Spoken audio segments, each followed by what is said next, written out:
endure the burning,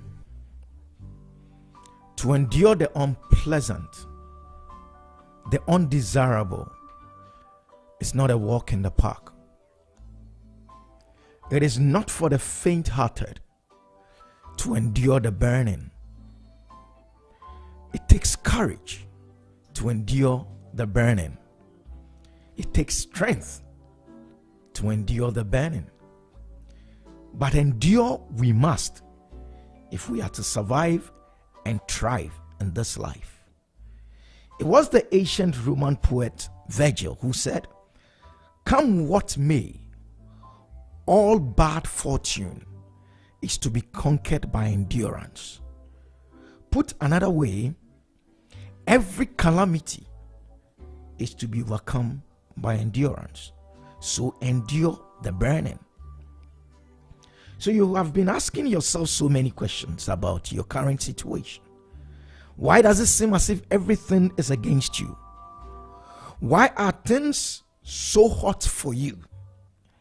It is all right to ask these questions. It only means you are human.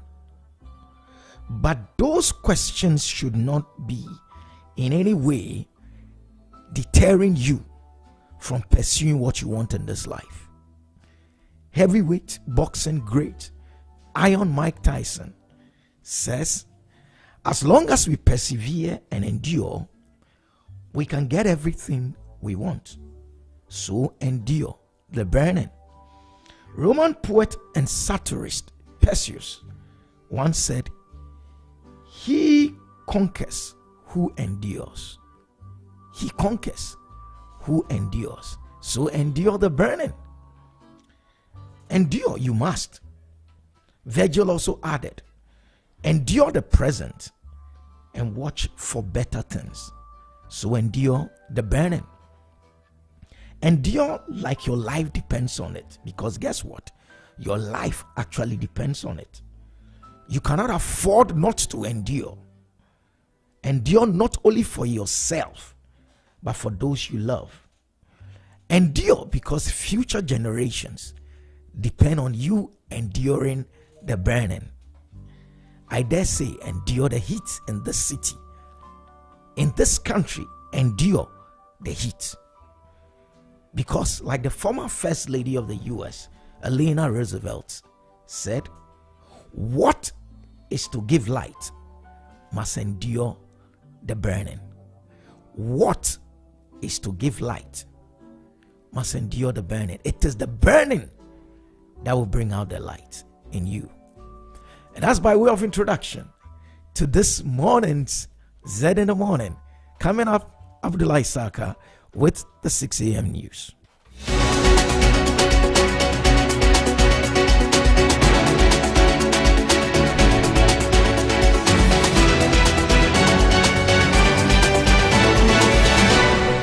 Good morning and welcome to the 6 a.m. news here on Z101.9 FM.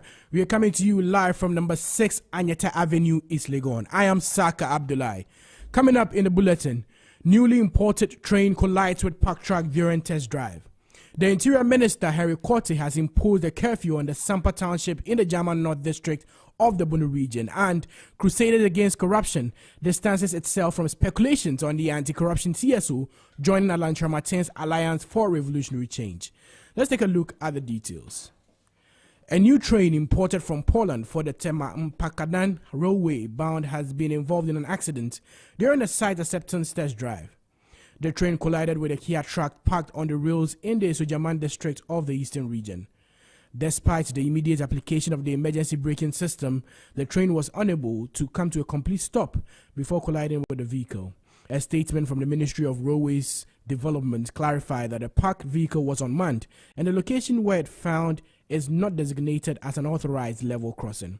Although the driver's cab section of the train sustained minor damage, there were no reported injuries to passengers on board or bystanders. Meanwhile, the train has been relocated to the workshop for further assessments and necessary repairs.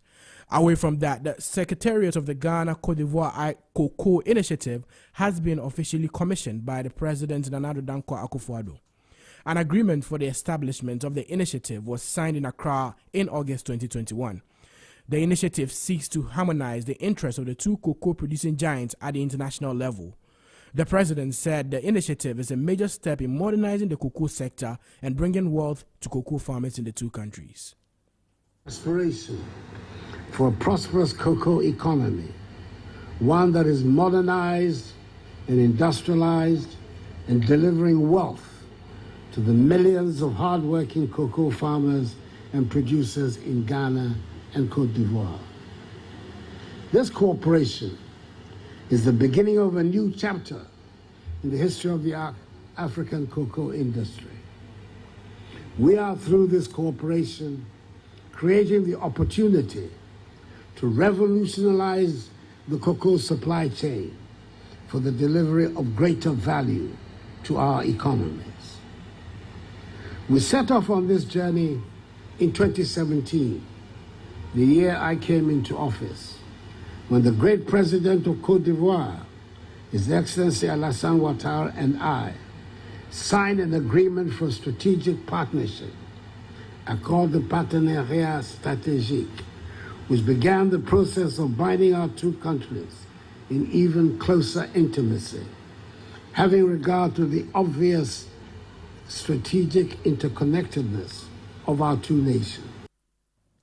Executive Secretary of the Côte d'Ivoire Ghana Cocoa Initiative Secretariat, Mr. Alex Assanyo, said the initiative is a testament to the power of collaborations. The Abidjan Declaration in 2018, where the two presidents decided to join force to define common strategy with a view to find a lasting solution to improving the prices received by cocoa farmers in our respective countries. 5 years after this declaration, history shows that the two presidents were right. The price mechanism, living income differential, and the creation of the initiative is the materialization of this vision. Through the initiative, the two countries have held firm succeed to reaffirm their vision, to put the producer back at the center of the cocoa value chain, and with the firm objectives to remunerate better farmers in line with the effort and what cocoa represents for them and for us today. Alex Assanyo is the Executive Secretary of the Côte d'Ivoire Ghana Cocoa Initiative. Moving on to some security issues, the Interior Minister, Henry Korte, has imposed a curfew on the Sampa Township in the Jama North District of the Bono region. The curfew, which took effect yesterday, will run from 4 p.m. to 7 a.m. daily and comes as a response to ongoing chieftaincy disputes in the area. Authorities are urging chiefs, opinion leaders in the local community to remain calm and resolve their disputes peacefully. The goal of the curfew is to restore stability and security in the district. In addition to the curfew, a total ban has been placed on carrying of arms, ammunition, or any offensive weapons in Sampa. Those found violating this rule will face arrest and prosecution, the ministry has warned. Still on some security issues, security expert Adam Bona has warned of dire consequences for the national security if the brewing tensions between the Ghana Navy and the youth of Tema Newtown are not immediately diffused. His warning comes after clashes between military officers and protesting youth led to the deaths of 2 persons. He urged the military police and the Ghana Police Service to conduct an in-depth investigation into the incident that led to the deaths. The military should find a way to live with their neighbors, their next door neighbors, because these people who were brutalized are the landlords. They are the owners of the land that the military, the naval officers find themselves. I will not give you a place to put your head and put your machinery and all that, and the next day you start brutalizing me. I think that is an affront. And so some of us want to see a situation where the military high command will have to find a way to reach out to, I'm told they've done that, do more. Reach out to the traditional authority, reach out to the Tema Traditional Council, engage them, let them know that you are sorry. But if you see from the tone of their letter, where they said that any act will be confronted with equal power or whatever, I don't have it with me, that was very uncalled for, very unnecessary, further exacerbating and further escalating the already unnecessary, unfortunate situation that has led to 3 people die, 2 people also die. Meanwhile, one of the youth leaders in Tema Newtown, Ni Abuadoto, is advocating for the relocation of the Navy from their current base. He believes that the Navy's role in the area is no longer relevant. His comments come in the wake of the recent clashes between some residents and military officers at the naval base in Tema. Naval base have to move from here because we already give them a land at the Michel Camp. Michel Camp land is the Tema land. If we make calculation right now, only the naval base or military have taken our land more than what we are staying in. I'm telling you today, naval base have taken our land more than what we are staying in with the owners. Now the naval base have to move from here because why? Let me show you my mind. If somebody want to attack in the naval base, we are staying here. They will bomb that place. It will affect us. However, security expert Adam Bona says government does not have the resources to relocate the Navy. He advised the military to extend an olive branch to the community. Asking that the naval, the should be naval base should be moved, should be relocated. Do we have the resources to do that? It takes a lot of millions of dollars, if not billions, to do that. Do we have the resource to do that? No. So what do you suggest? What I suggest is that the military, the military should find a way to live with their neighbors, their next door neighbors, because these people who were brutalized are the landlords. They are the owners of the land that the military, the naval officers find themselves. I will not give you a place to put your head and put your machinery and all that, and the next day you start brutalizing me. I think that is an affront. And so some of us want to see a situation where the military high command will have to find a way to reach out to, I'm told they've done that, do more, reach out to the traditional authorities. That was security expert Adam Bona speaking. Chief Crusader of the Crusaders Against Corruption, Emmanuel Wilson Jr., has refuted claims of alliance with Alan Tramatin's Alliance for Revolutionary Change. He said his solidarity message at the ARC launch in Accra does not signify endorsement of the ARC leader Alan Tramatin's presidential aspirations. However, speaking to Zed News, Wilson explained that he delivered the solidarity message on behalf of the Crusaders at the invitation of the ARC, similar to several solidarity speeches he has delivered at functions of other political groups. We got a letter from the Alliance, and the letter, I have a copy with me. And the letter invited myself and Crusaders Against Corruption, as in they were inviting us as a civil society organization to come to their program. And we get invitations. The last of such was when the NDC had their last election, the one that elected their national executives. We had an invitation, we had accreditation and all that, and we attended. And so this wasn't like something new, but it doesn't mean Crusaders endorses the candidature of any person yet. We haven't done that. And if you listen carefully to even the presentation, the solidarity message I gave, I indicated that any leader, any person, any organization, whatsoever, including political party, that believes in Crusaders' way of fighting corruption, that person or that organization or that vehicle, we will associate with it. That was the Chief Crusader of Crusaders Against Corruption and Anti-Corruption CSO. That is all time will permit for the morning bulletin here on Z101.9 FM. But before we leave, a quick recap of the stories. Newly imported train collides with parked truck during test drive. The Interior Minister Henry Korte has imposed a curfew on the Sampa Township in German North District of the Bunu region, and Crusaders Against Corruption distances itself from speculations on the anti-corruption CSO joining Alan Tramatin's Alliance for Revolutionary Change. I am Saka Abdullah. Jerry Ham continues with Zed in the Morning.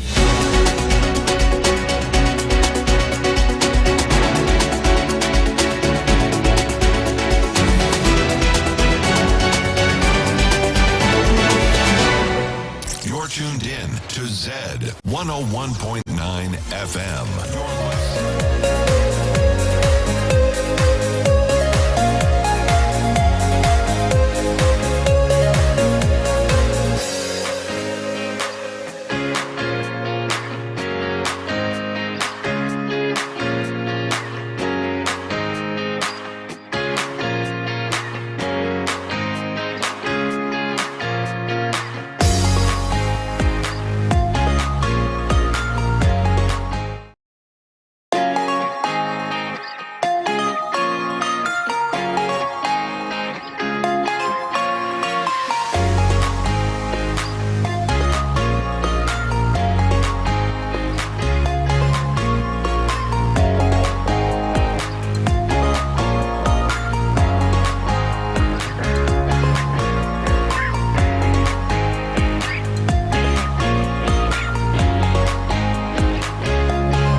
trust me, there's a breakthrough coming for you wherever you find yourself.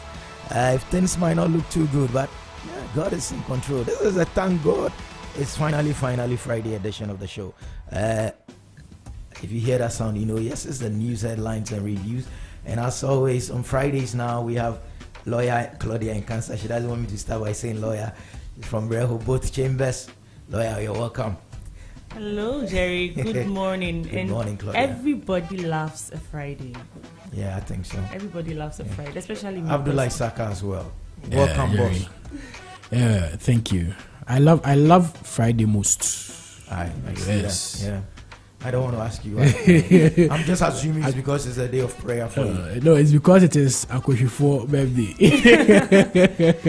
What's happening around the world? What are the news headlines saying? Okay, so from the Metro Lens, new train crashes in test accident. This on page 4. And also Professor Kwame Jan has been elevated to Associate Professor at the University of Ghana. In page 4 again on the Metro Lens, Interior Minister imposes curfew on Sampa to ensure public safety from 4 p.m. to 7 a.m. And again, Sam Jonah on page 7 says, journalism is not a profession for the deceitful nor the greedy. Okay. The Ghanaian Observer says trouble looms at Supremo Timbers as workers threaten face-off against concession encroachers. And that is on page 9. And VP Baumia fights for women empowerment on page 10 of the Ghanaian Observer. Also,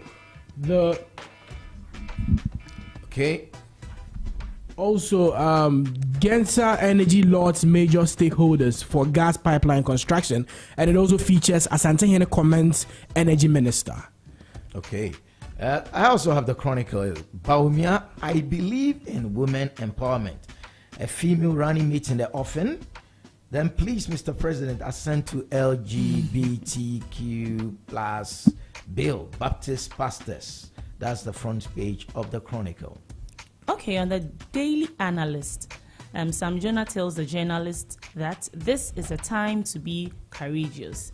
Again, the new train involved in minor accidents. This being said by the Railways Ministry. Ghana's inflation is said to drop to 8% by end of 2024. Akufo-Addo commissions Kumasi Thermal Power Plant, and U.S. bars 4 former Malawi officials over corruption. The Daily Dispatch says COP retired Boachi's claims confirmed, but for the Asante Hene, the 2016 elections would have been messy, and it attributes this statement to ex-president John Kufuor. And it also says, I will win 2024 presidential elections on a ticket of Alliance for Revolutionary Change, and that is by Alan Kojo by the Daily Dispatch. And Stephen Amoa's book on Insheeso out. That story is also found on page 11 of the Daily Dispatch. Okay, and then on the front page of the Daily Guide, Tricasius mining case in Ghana. That's International Tribunal. OSP files new charges against ex-PPA boss. Then a big one says Ghana's debt surge under NDC. That's Dr. Bano. Otumfo fights for private sector. And Adwejiri Zongo chiefs pledge allegiance to Ochehini. Then the last one says Na Okromo reunites with family. That's the front page of the Daily Guide. Okay, on the Daily Graphic, 300 million Cassius mining dispute. Laws of Ghana must apply. That's what the International Arbitration Tribunal rules. That's what they are saying. The new train has crashed. Also on page 20, pineapple has potential. Pay attention to crop. Legal practitioner entreats the government, and Asokwa Industrial Hub of Kumasi has been established. That's what's been said. The Republic Press this morning says Ghana's new train wrecks in collision with car, and it also features former PPA boss troubles mount as OSP chases him with fresh charges. Also, another story on the front page of the Republic Press is Ashanti Regional Minister under fire as ECG senior staff hunt him for an apology. Yeah, so that is what the Republic Press is also saying this morning. Okay, what about our very own The New Finder? Claudia, you have it? Yeah, The New Finder. Interesting stories. Two really... okay. Yeah. About the newly imported train. On page 5, it says it collides with a parked truck during a test drive. And also some statistics on page 4. Motorcycles kill 931 out of all the casualties in 2023. Also, the Ghana Cote d'Ivoire Cocoa Initiative headquarters has been commissioned, also on page 4. That's what the news finder is saying on the headlines. Okay, yeah, so, gentleman and lady, Saka, you said what story was most exciting to you before we even entered? The train wreck. Somebody was sleeping on their job. No, I have two questions. I have two things boggling my mind. Now, I think Ghanaians have the habit of when their cars or when their vehicle or something of theirs crashes, they just leave it on the roadside or like unattended to. They just leave it. And again, my worry is, why didn't the authorities check the line before the test drive was done? Because if the line was checked, then this wouldn't have happened. Exactly. Somebody was sleeping on their job. Someone must be fired for this. This is just it's unheard of. You are doing a test drive, so first you check the actual thing that you are driving. You check the train, and you also have to check the rail where it's going to pass. It doesn't make sense that you do a test drive without, because I'm sure that the truck had been parked there for quite a while.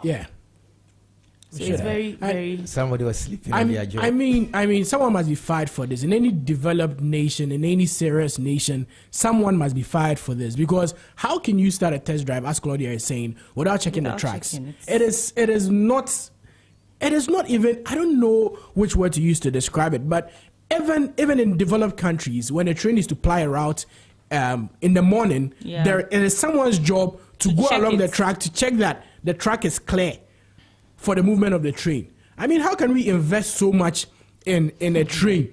How can we invest so much in this project, and then on the first try we don't even follow due diligence in making sure that everything goes right? Another thing that surprised me was that the emergency braking system did not work. Now that is a question. It's a question. No, Claudia, they said it worked, but they didn't. It didn't. It didn't work. No, it wasn't. Despite the immediate application of the emergency braking system, the train was unable to come to a complete stop. What's the essence of an emergency brake system? They said complete stop. So it stopped, but it wasn't complete.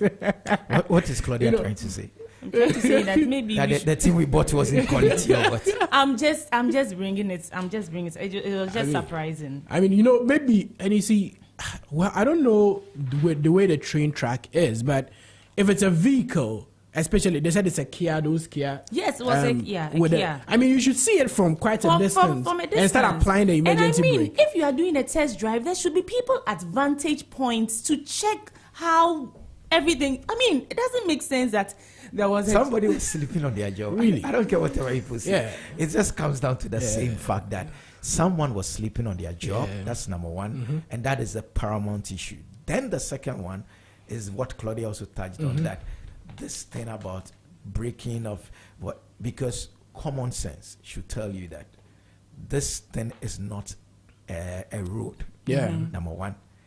There will be trains on it. That's why it's called a train line. So the least you could have done is, if it broke down, move it. No, but you see, I'm not trying to justify the position of the track, but this person knows that these train tracks are still in development. They've not started functioning yet. Probably. And we all know the cost of towing in this country. No, but still, I'm just putting myself in the shoes of someone who is hot. His car is broken down in the middle of nowhere. He cannot afford towing services. It would surprise you. If the truck had gotten spoiled 2 minutes before the train got there, we would know from the story. This thing has been there for a while. It would surprise you that it's been there for a long time. So he just left it there. It's also the attitude of some Ghanaians. It's something that we should talk about. It's the attitude of some Ghanaians. There are so many times that I've been driving on the road in the middle of the night, and you see that a truck is spoiled at a very vantage point. And if you are not very alert, sometimes they don't even have their triangle. If you are not very alert, you can easily. Accra is dark. I keep telling you. And there are no street lights to Accra is dark. You can easily collide, and it's a thing that I think the owner of the truck should be really reprimanded, so that it serves as a deterrent to everyone else. You can't just Your car can't spoil on the road and you just leave it there. Like, it doesn't make sense. Also, when I think about triangles, I realize that even those who have triangles, when their car breaks down, they don't place it at a reasonable distance away from the car. So you see the triangle, you see the car.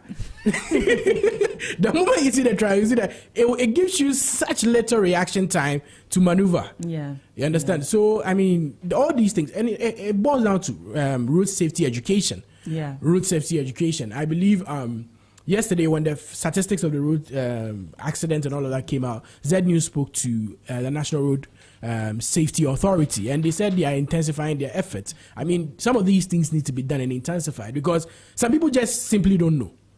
You see, or they take it for granted. They do not foresee how dangerous such instances can be. So we just need to keep the education, just keep hammering on the education, and we'll get there. It's just quite sad. Anyway, moving on.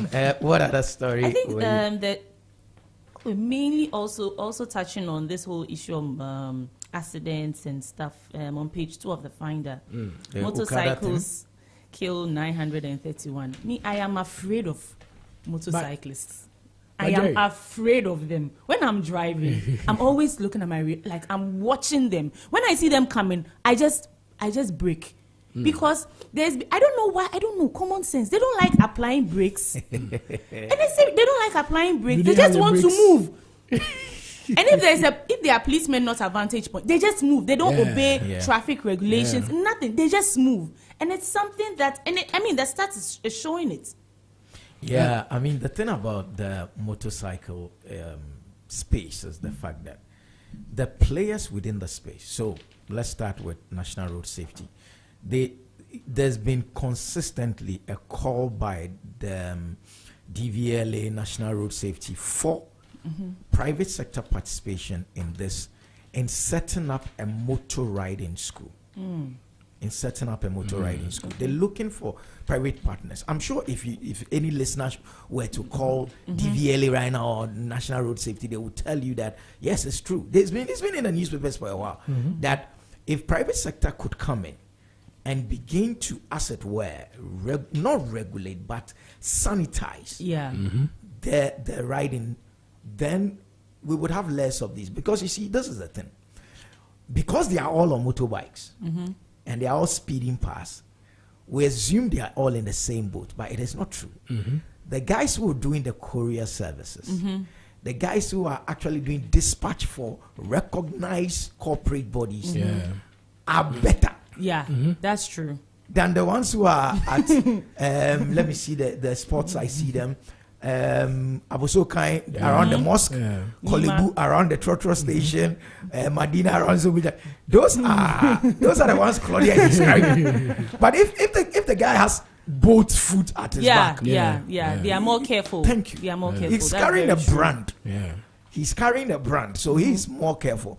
So if we were to sanitize the space, because whether we like it or not, they are here to stay. They are here to stay. I mean, I remember more than 10 years ago on a trip across the West African, this our stretch, all through from Ghana to like Nigeria.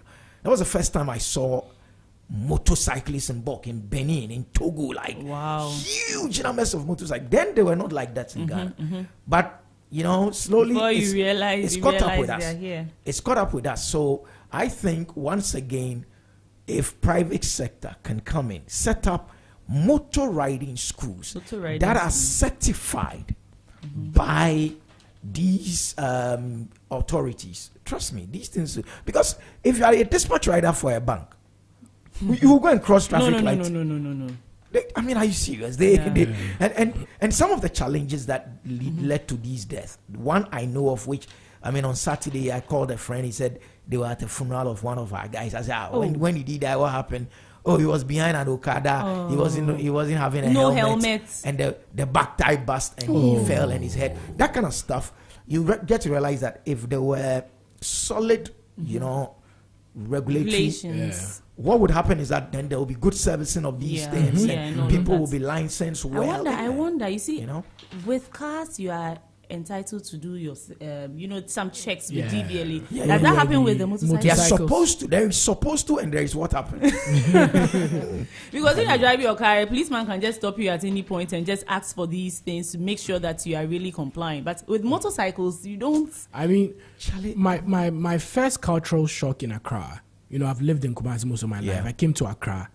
In the first 3 months, I was always avoiding motor accidents. Because, see, they'll come out of nowhere.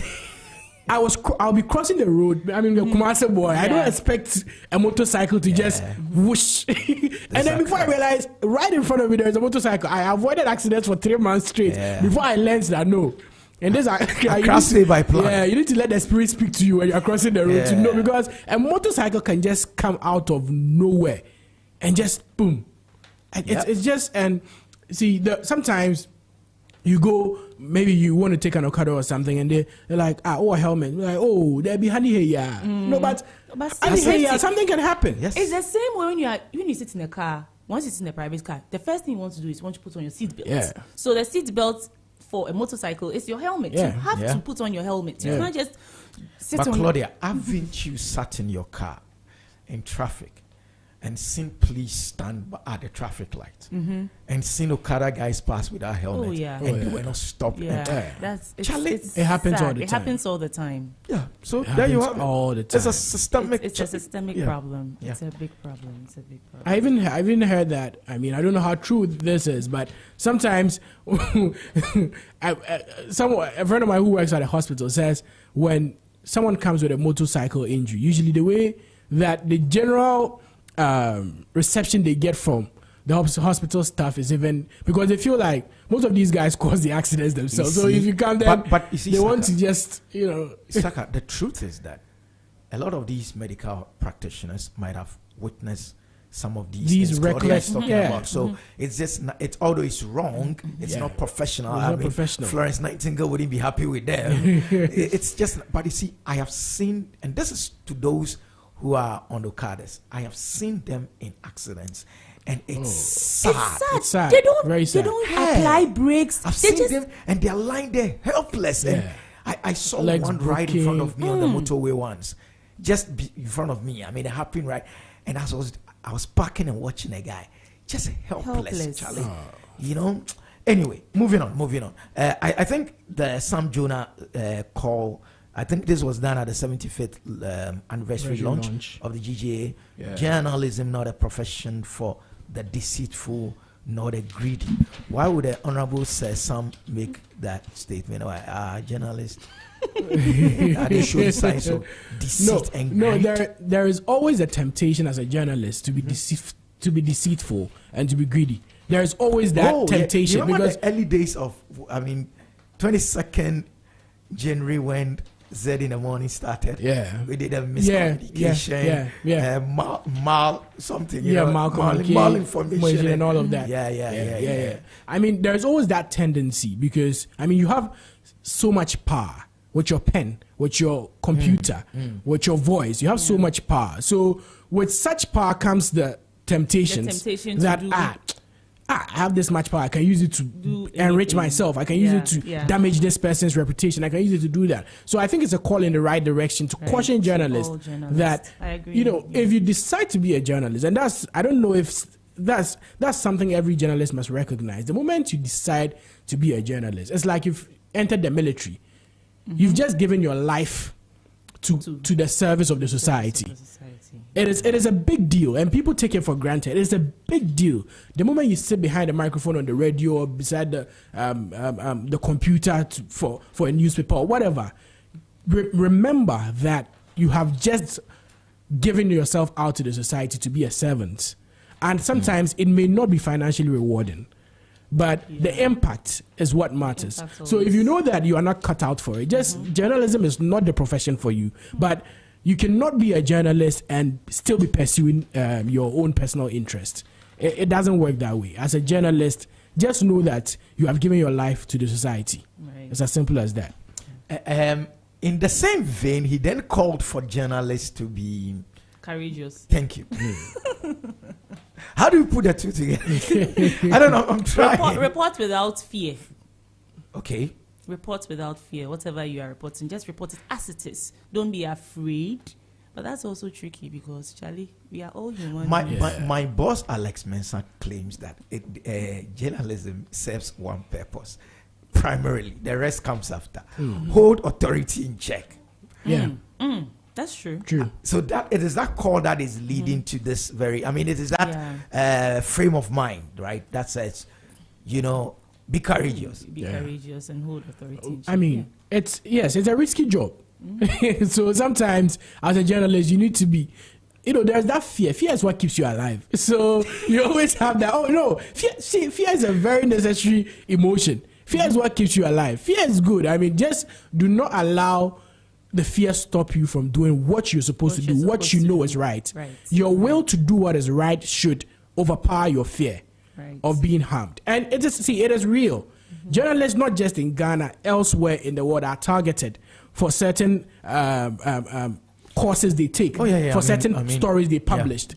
Even in war-prone zones, sometimes journalists are particularly, they want to take out a particular journalist because, I mean, so it happens. There is that thing. And I have a question for Saka.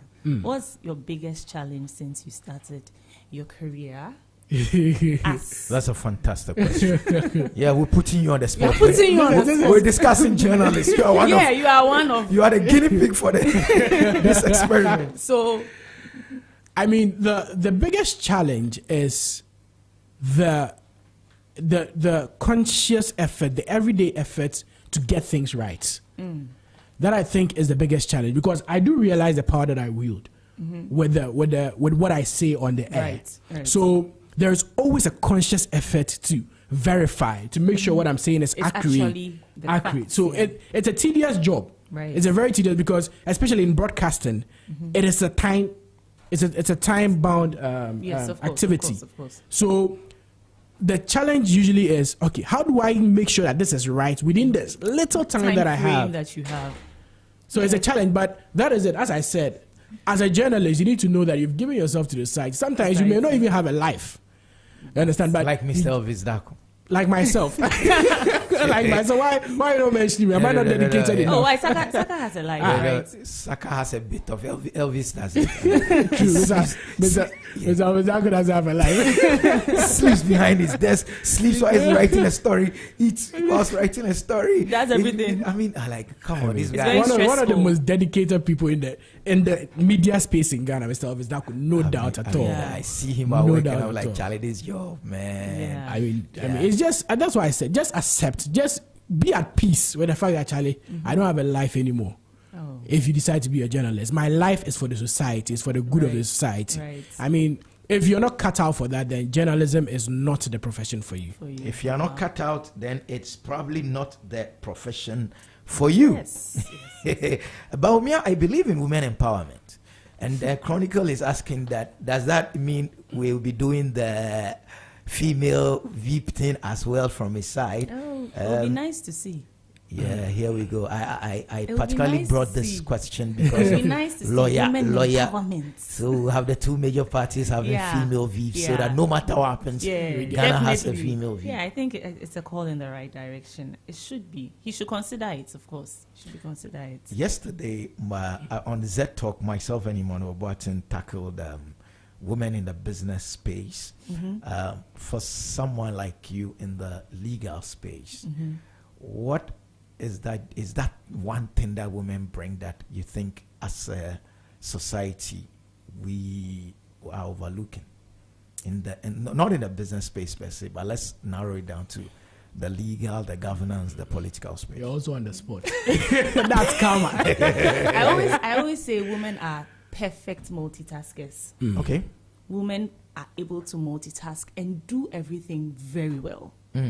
And it's something that men can't do, unfortunately. Some men. Most men can't do. Most is 50 and plus always, one. women also bring a very unique perspective to seeing things and to handling things. So I think that is one of, well, let me say two of the things that women do. And I mean, you can't have a society without women. I mean, one of the things I found, even from yesterday's business discussion, is empowered women in the business space tend to also do a lot more good in society in terms of their CSR and giving back, sustainability issues and all that, rather than the men. They are more empathetic. I think they are more empathetic. It's the empathy. It's the empathy. That's what the studies were showing. Wow. When it came to things like that, they would. So what they're saying is, if there's a female CEO and you went to her with we need a borehole in some corner of the town. She's more likely than the guy who's going to look at it and what are the financial. Come to think of it, some women in business have done some very incredible philanthropic work. I've forgotten this woman's name. Just a couple of weeks ago, the lady who gave out almost $1 billion to a medical school in New York to fund the scholarships. Almost $1 billion. Yeah, so there you go. I mean, her husband left her the inheritance. She said, like, nah, I don't need all this. I don't need all this money. Let me give it to. Well, I'm proud the training to be a of woman. medical doctors. To be a woman. I don't think I'll ever wish that I was to be a man. No, I love being a woman. Now, when the LGBT bill is signed, you would not even the wish you can't do it. So you are stuck being a woman. Let's see how it goes. Thank you so much, Claudia, for coming through. Claudia and Cancer. A pleasure. She doesn't like me starting with lawyer Claudia and Cancer. She is lawyer Claudia and Cancer. Yeah, from Rehoboth Chambers, and then our very own Abdullah Saka from the Z Newsroom. Thank you very much. Coming up 6:50. What is 6:50? Z Sports with Nia Kwe, the broadcaster. Here's Mensah. This is positive. Williams. Kudos. The Korean joy did not last for long.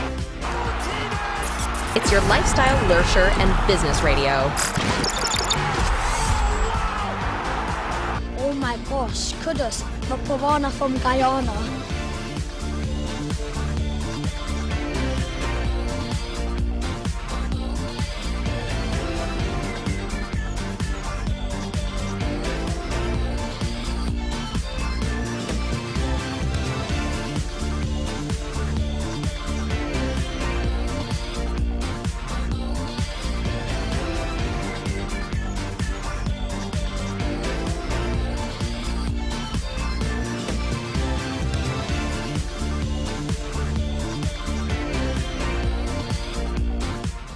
All right, so it's 6:50 on the dot, and it's time for Z Sports here on Zed in the Morning. The dial is 101.9, and my name, Nia Kwe, the sportscaster. We begin by looking into our headlines. It's a Friday edition, so definitely a preview of the weekend games is on the cards. And Asante Hene has tasked Asante Kotoko to do better after a crucial marathon meeting with the club. And yesterday night, Liverpool crashed out of the UEFA Europa League in Italy after failing to go past Atalanta. More updates from the Europa League will be coming your way, and Dreams FC also take on Egyptian giant Zamalek in the first leg of the CAF Confederations Cup semi-final.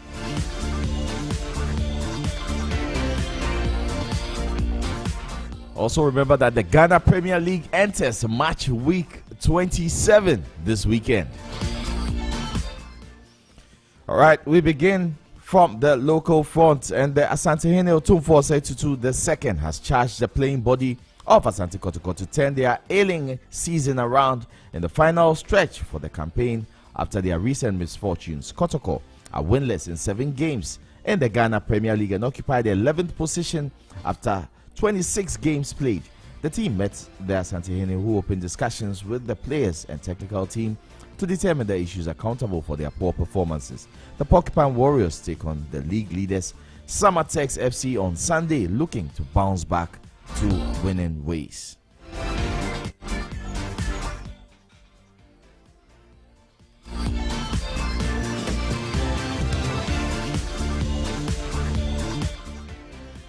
All right, moving on. Former Ghana international Laye Kingston has been appointed the head coach of the Black Starlets. Kingston, who previously worked under Karim Zito as Ghana's under-17 assistant coach, has now taken over the head coach role. The former Hearts of Oak Great Olympics winger has already been in charge of the team in their recent friendly games ahead of the upcoming Wafu B tournament. Kingston will be assisted by former Hearts captain Jacob Neti and Nana Ajeman.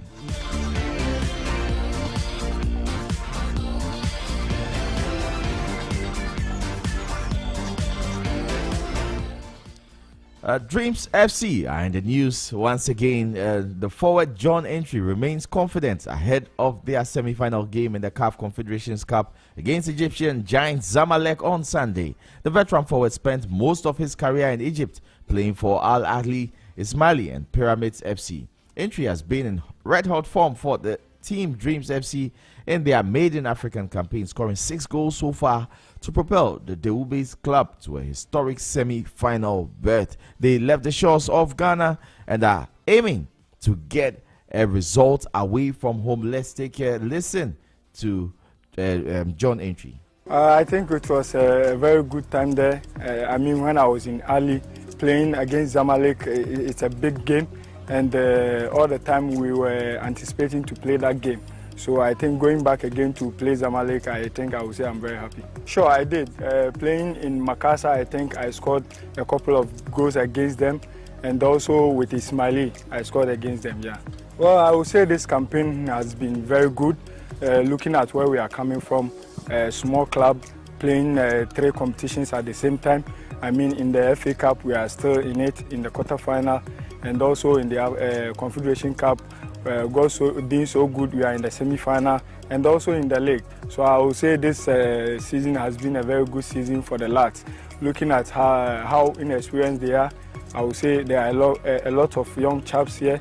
So coming this far, I think it's very good for the club. That was John Entry of Dreams FC. Very, very ambitious in their quest to conquer the Confederations Cup for the nation of Ghana. And speaking about Ghana, the Ghana Premier League enters match week 27 this weekend with some very, very spicy fixtures. Legon Cities are up against Accra Hearts of Oak. Karela United host Accra Lions. Kumasi Asante Kotoko are home and have a chance to redeem themselves against Samatex FC. But for Kwatano versus Bechem United, Real Tamale United are in Tamale against Nsotreman FC. Bibiani Gold Stars host Adriana FC. Hearts of Lions also welcome Nations FC. Brekum Chelsea versus Mediama Sporting Club, and Accra Great Olympics face Dreams FC.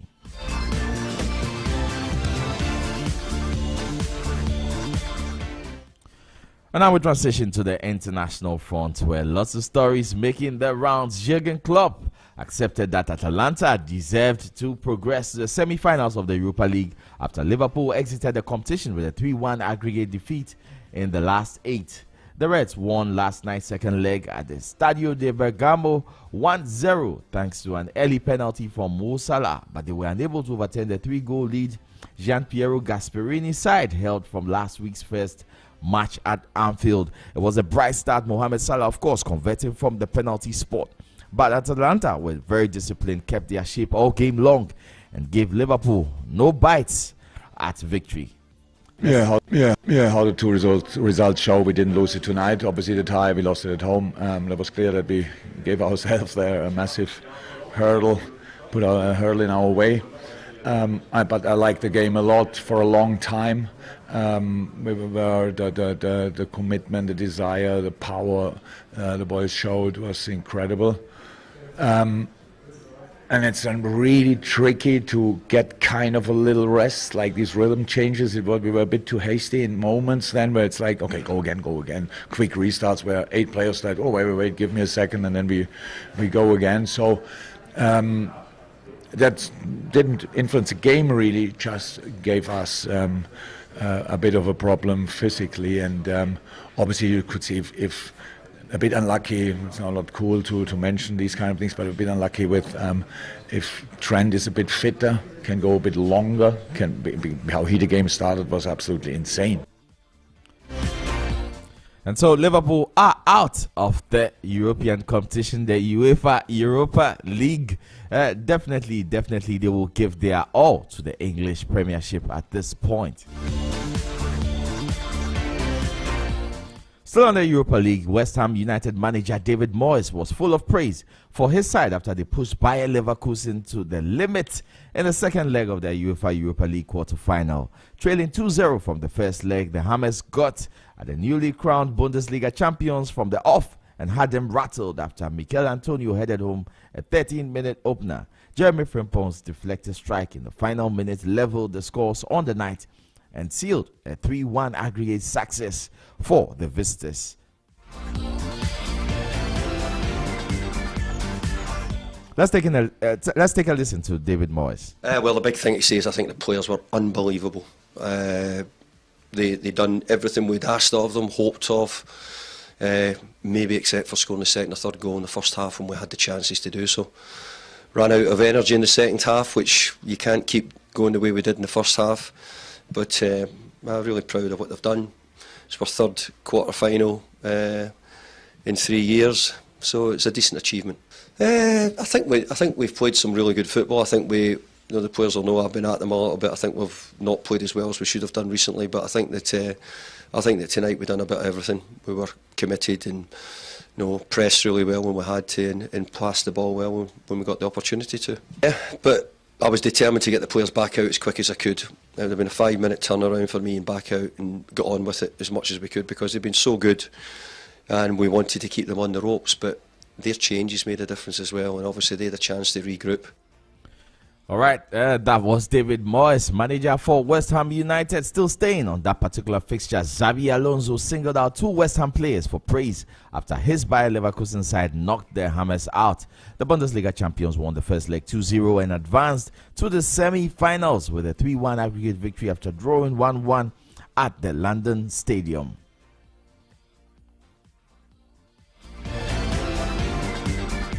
Let's take a listen to Xabi Alonso. To deal with difficult moments as well, it's not always possible to control the 90 minutes, and that they were standing in those tough moments and going through them. It was the key that we didn't concede the second or the third goal. A quick player on the last line, and Nathan was coming into the lines, and I'm sure we were not able to find those spaces. Tapsoba has a very good first pass to go through between the lines, and we know the physicality of West Ham. Not just good players, Bowen, Kudus, top players, but as well they are able to play with a lot of physicality, and those duels, those second balls. From those situations they were able to create from there, and that's where we had so many problems in the first half, but luckily we went through. And so the semi-finalists, Club Brugge, Fiorentina, Olympiacos and Aston Villa for the UEFA Conference League also. And it's going to be a very, very interesting weekend, this particular one, because the FA Cup semi-final is on hand. Manchester City versus Chelsea is happening on Saturday. Coventry versus Manchester United, also a huge semi-final clash. Huge game for Coventry, but Manchester United clear favourites for this particular one. And in the Premier League, Wolverhampton Wanderers versus Arsenal. A do-or-die affair for the Gunners as they need maximum points to keep their fight for their Premiership. Fulham also welcome Liverpool to Craven Cottage. That is happening on Sunday.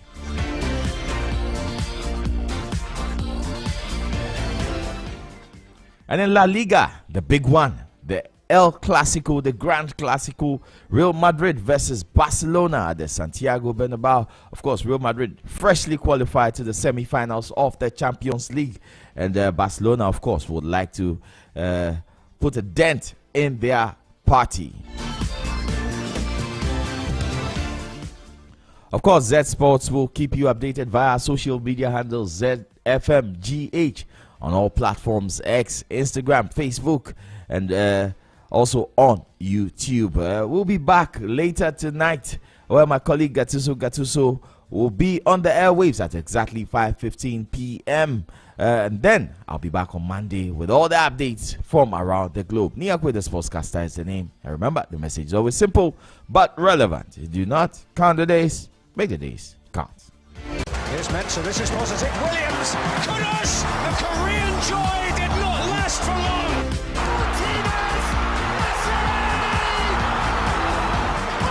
It's your lifestyle, leisure, and business radio. Oh my gosh, Kudus, the piranha from Guyana. Zed 101.9 FM.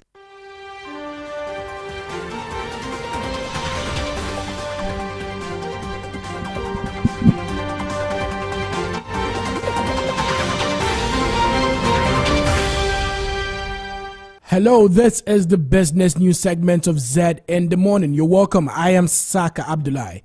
Coming up, efforts underway to list cocoa on National Commodities Exchange. Smallholder farmers linked to service providers and market opportunities in the northern region of Ghana, and World Bank and African Development Bank to connect 300 million Africans to electricity by 2030. Let's delve into the issues. There are plans to list cocoa on the Ghana Commodity Exchange of the Ghana Stock Exchange to boost the value of the commodity and drive up prices.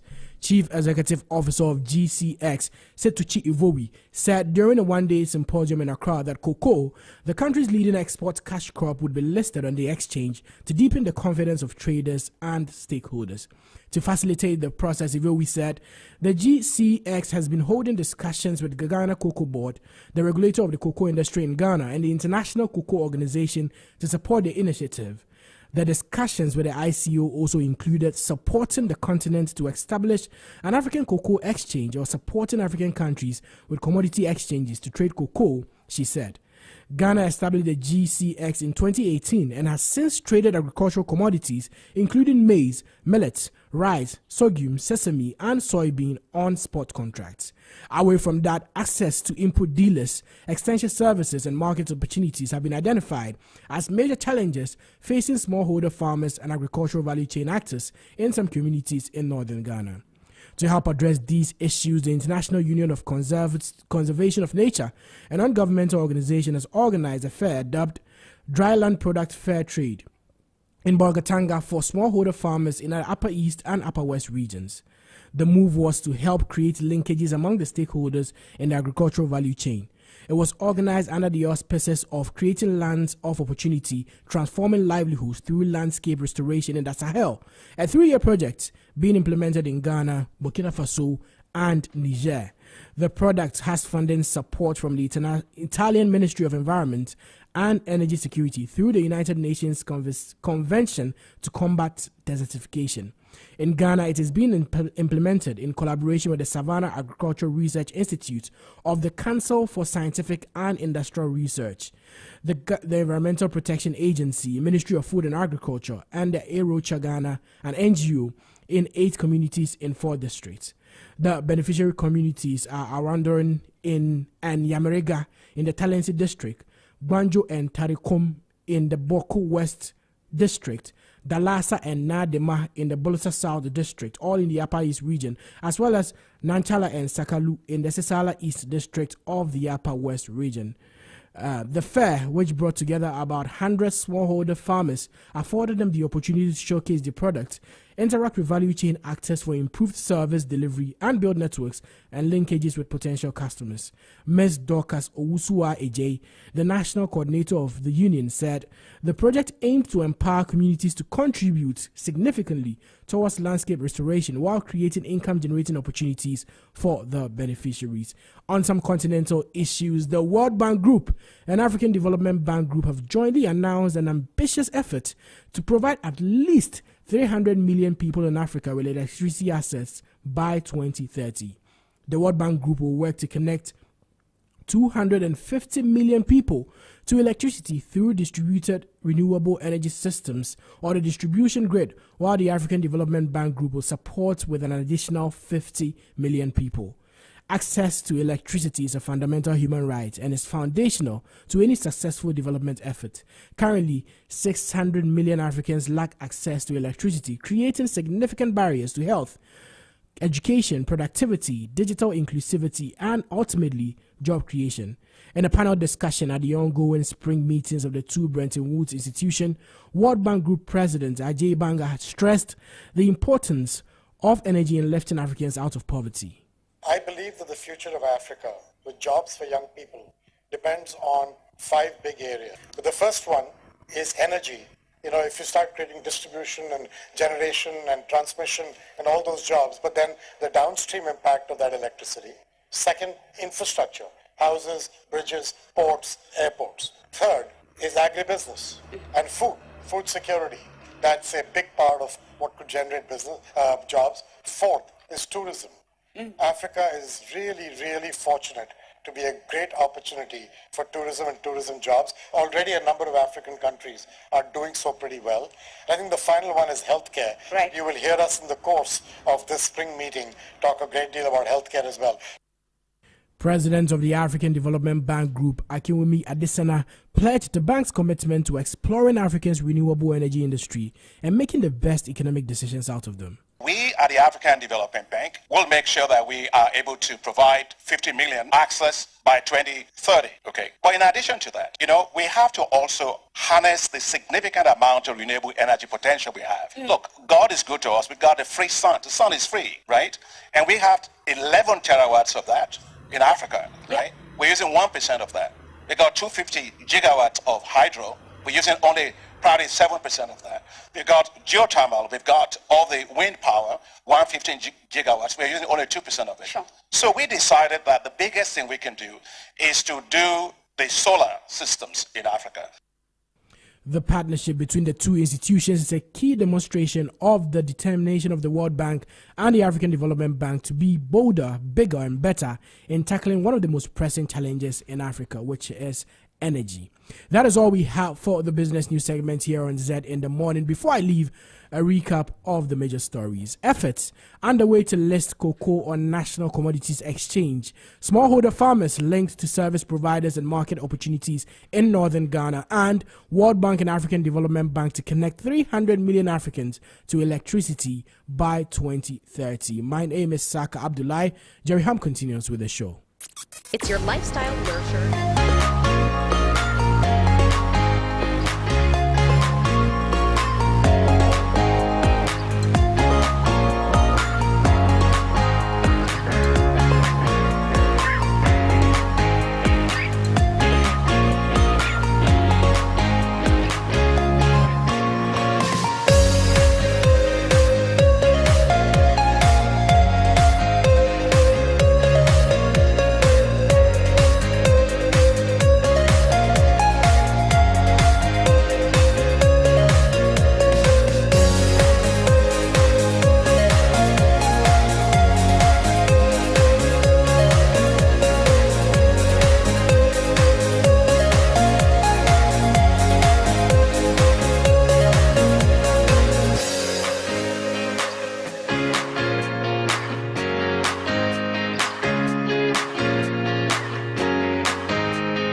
2nd of January. If you are not aware, I'm just informing you. Living Word with Dr. Mensa Otabil, 5:30 a.m. daily, Mondays to Fridays, right here on Z101.9 FM.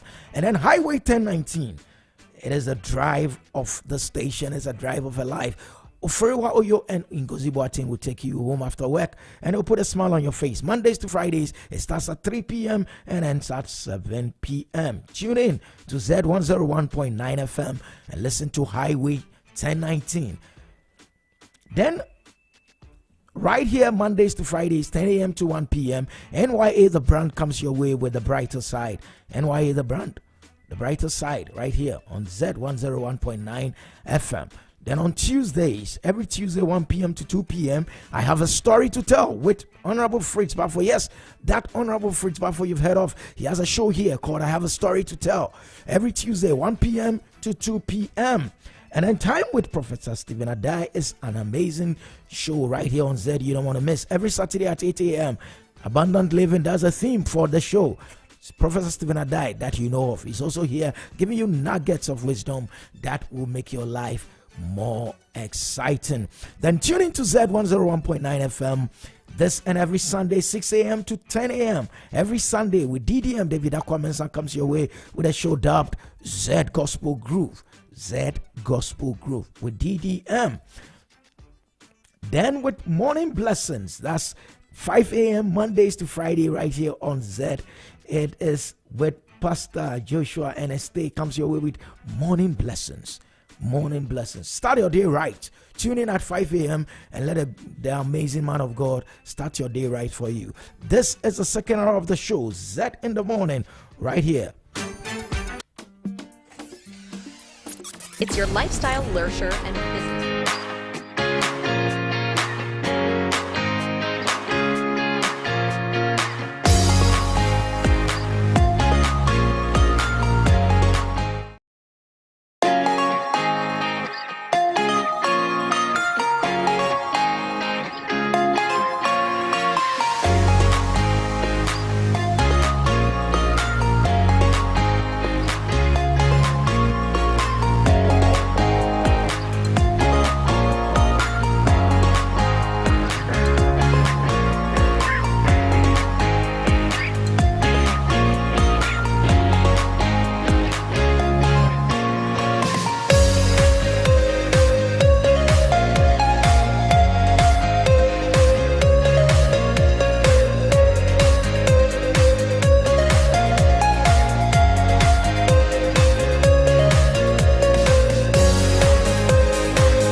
first quarter of the year.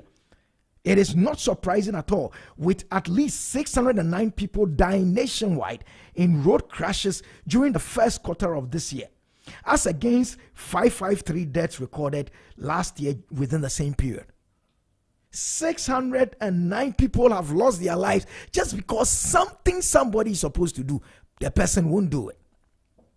Something that somebody is supposed to do, somebody refused to do it. The track breaks down, then they put neem leaves, or they just cut some leaves and put it there as their warning triangle. But that's the country we find ourselves in, and nobody is, and these things are not issues. I'm not talking of the authorities, say where is national road safety, where are the towing tracks, and no. I'm talking of the human beings. We, the people of this country, we are our own worst enemies. We are the problem. This has nothing to do with somebody that has to come in. Yes, they're supposed to do their work, but as people on our own, we take these things for granted. The light goes off in some corner of Accra and the whole stretch is dark, and nobody really cares. Abayin will come and do it. If Abayin doesn't do it, who cares? 609 people died nationwide in road crashes. 609. Think of this number, 609. Just this first quarter of this year, 609 have died in road crashes. 3,823 have suffered various injuries, as against 3,747 last year within the same period. So the numbers of deaths have increased, and the numbers of severe injuries have also increased.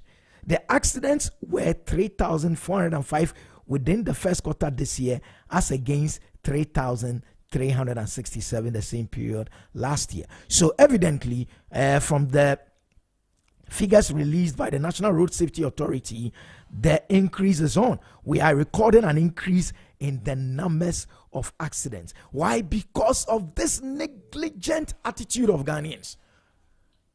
No one can convince me that the track that was on the Mpakadan rail was it's too expensive to tow, so the person. No one. It's a Hyundai truck. There is no. It's not an articulated track that you say you can. Guys in the community could have moved it. The guys in the community could have moved it. The police would come back, and I hope the police tells us there is this bit of this story that for me is super crucial to whatever decisions to be taken. And this story, this part of the story is simple. How long did the track sit on the line? How long? Was it a day? If it is a day, then it's serious. Even if it's an hour, it's serious, because within an hour you should be able to move a truck. And then no one should come and say, oh, it's expensive to move trucks, so the person couldn't afford moving a truck. That is not an issue.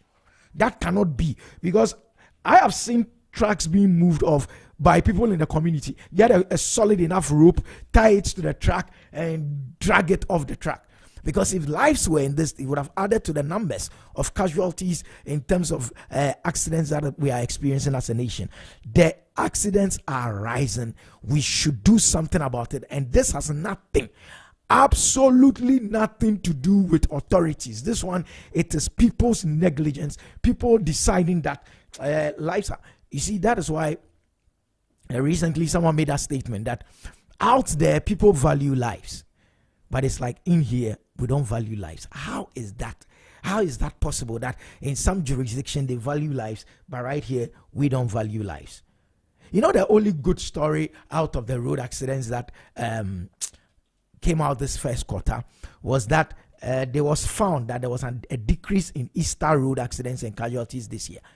That for me, coming from the MTTD, that there was a notable decrease in road accidents compared to last year, was for me the only good thing out of it. It means that just this Easter we done some good job, right? Because there was a total of 131 road traffic crashes from 29th of March to 1st of April, involving 246 vehicles, right? And these accidents resulted in the loss of 24 lives and left 117 individuals injured, with an additional 18 pedestrians being knocked down.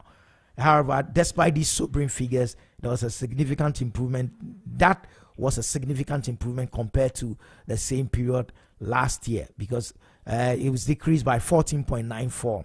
That is the number of vehicles involved, the reported cases, and all that. So yes, there's been decrease this Easter. So we're careful this Easter, but on the whole, we don't take things seriously. We're just talking about, the police, their driver has been arrested, of the Hyundai truck, he's been arrested. But people, if there were people in that train and this was a serious thing, if there were passengers, other countries are using rails. They're using the railway to advance their countries. Because, for instance, look at the inland port we wanted to do at Buankra. That's a fantastic idea. If we get the rail systems correct, we would be doing massive work in the hinterlands. But if we've not even started pushing all these new trains onto the tracks, and already people are parking their Hyundais on the tracks and claiming whatever fault caused it. These things shouldn't happen.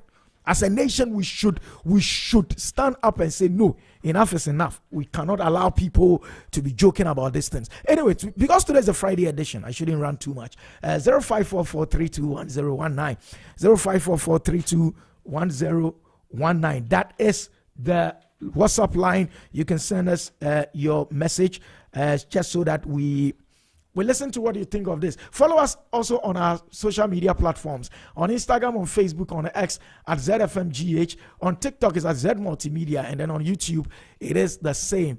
ZMultimedia.com is our website address. You can go there and you can also listen to us. But yeah, send in your messages 0544-321019. What do you think should be done to this driver? Whatever the excuses. I'm going through the X account of the Ghana police, and some of the things people are saying. Let him pay for the damage before we hear $1 million cost of repair. And this person is trying to be mischievous that if we don't allow the driver to repair for the damage before we hear, some ministry has come up with a budget and said, oh, it costs $1 million to repair the train. Please let the guy repair it. So yes, that's somebody's comment on it. He said, we are lock him up. Somebody said, Ghana police, you are doing well. I think, yeah, that's true as well. The Ghana police has said that they've established that the suspected driver left the said vehicle unattended. So yes, that is the thing. Somebody says Ghana is sweet. Of course, Ghana is sweet. I love you guys. Keep on working. That's for the Ghana police. So yes, if you go to the Ghana police X account, the people are bringing in their ideas. You too should bring in your comments. What do you think of this very issue? The negligence. Don't even restrict yourself to the Mpakadan Railway challenge, but let's do the negligence we find on our roads, leaving things unattended to. We'll try and get the executive director of the Bureau of National Safety. He's a safety expert. We'll ask him about a train track accident, and we'll go into the general things. He's Dr. Nanaya Akwada, who is executive director of Bureau of National Safety. We'll talk to him and then we'll find out. But keep your comments coming. This is Zed in the Morning, and this is our top story. Good morning, sir. Yes, we'll try and get him through so that we have that conversation right here on Zed in the Morning. Keep your comments coming. 0544-321019. 0544-3210. Somebody says, hang him. What stupid mentality. I'm just reading what somebody just said. Hang him. No way, we won't hang him. I mean, hanging him will be too much. But we need to take these things seriously. We cannot be joking with lives. That mentality that, yes, down here we don't value lives. It is wrong. It is wrong. We cannot be joking with things like that. What was the mindset of this person who left the track? We like to blame leadership too much on this. Dr. Nanaya Akwada is a safety expert, and he's also the executive director of the Bureau of National Safety. Good morning, sir. Good morning, and good morning to your listeners. Thank you, Doc, for joining us today. So I want to ask about this train track accident. What have you heard about it? And from the position of the Bureau of National Safety, what are the things that you are expecting to be done concerning this? Very well. Thank you. What we know is what the state has put out there. that during a trial, the plane ran into a stationary vehicle on the rail tracks.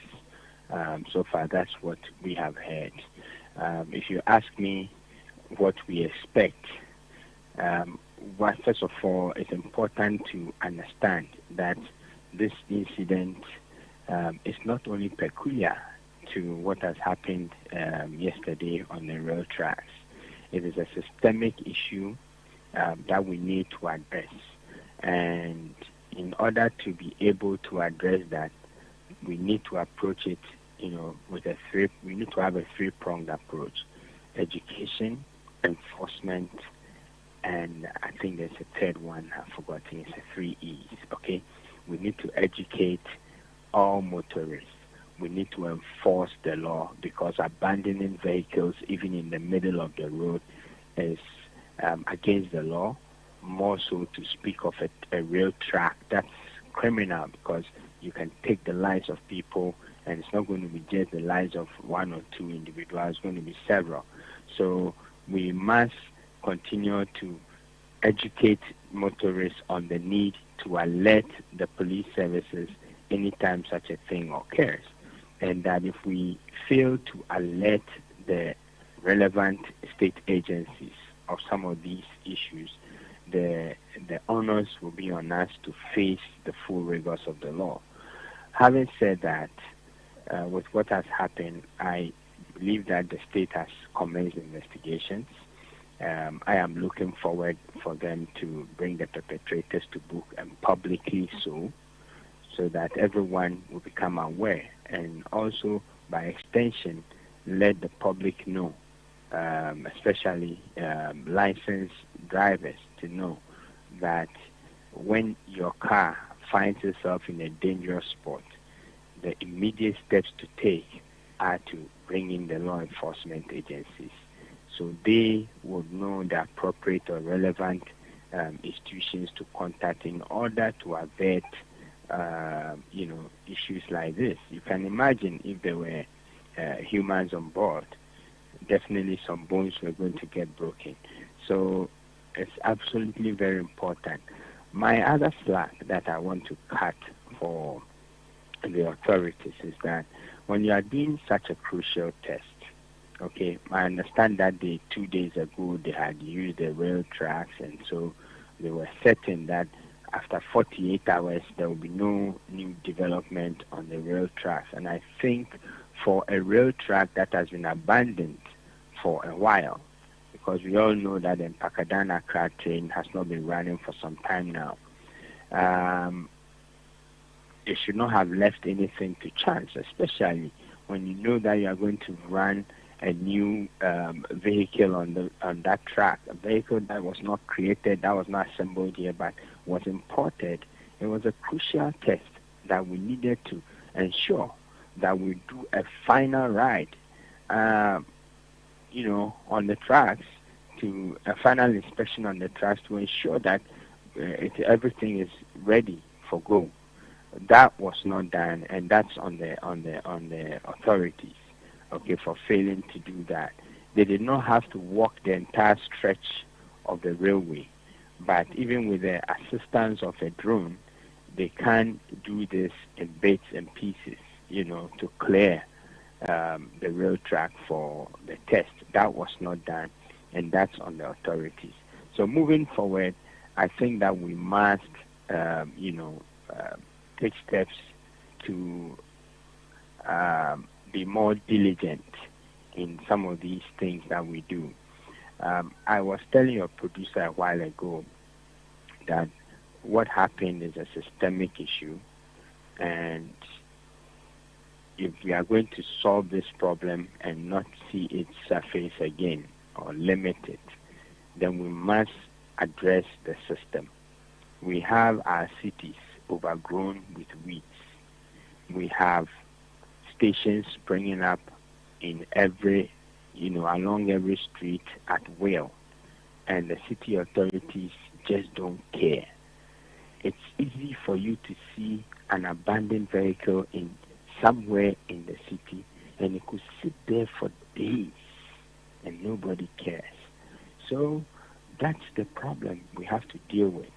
But on the specific case of this rail, crash, I believe that the authorities could have averted this so easily.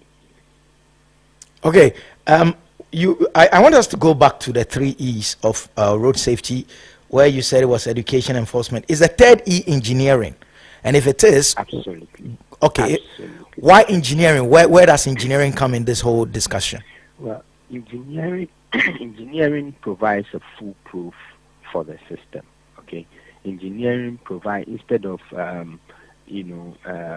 just leaving something with people to do, to comply with, you can use engineering method to guide people. So, for instance, with this rail tracks, in order to make sure that we do not have people, driving over it at unauthorized spots, we could engineer the sides of the road to make it impossible for a truck to, scale it to land on to land on the rail track. That's engineering. We can engineer traffic such that the vehicular traffic and the train or rail traffic do not interact at all. You understand what I'm saying?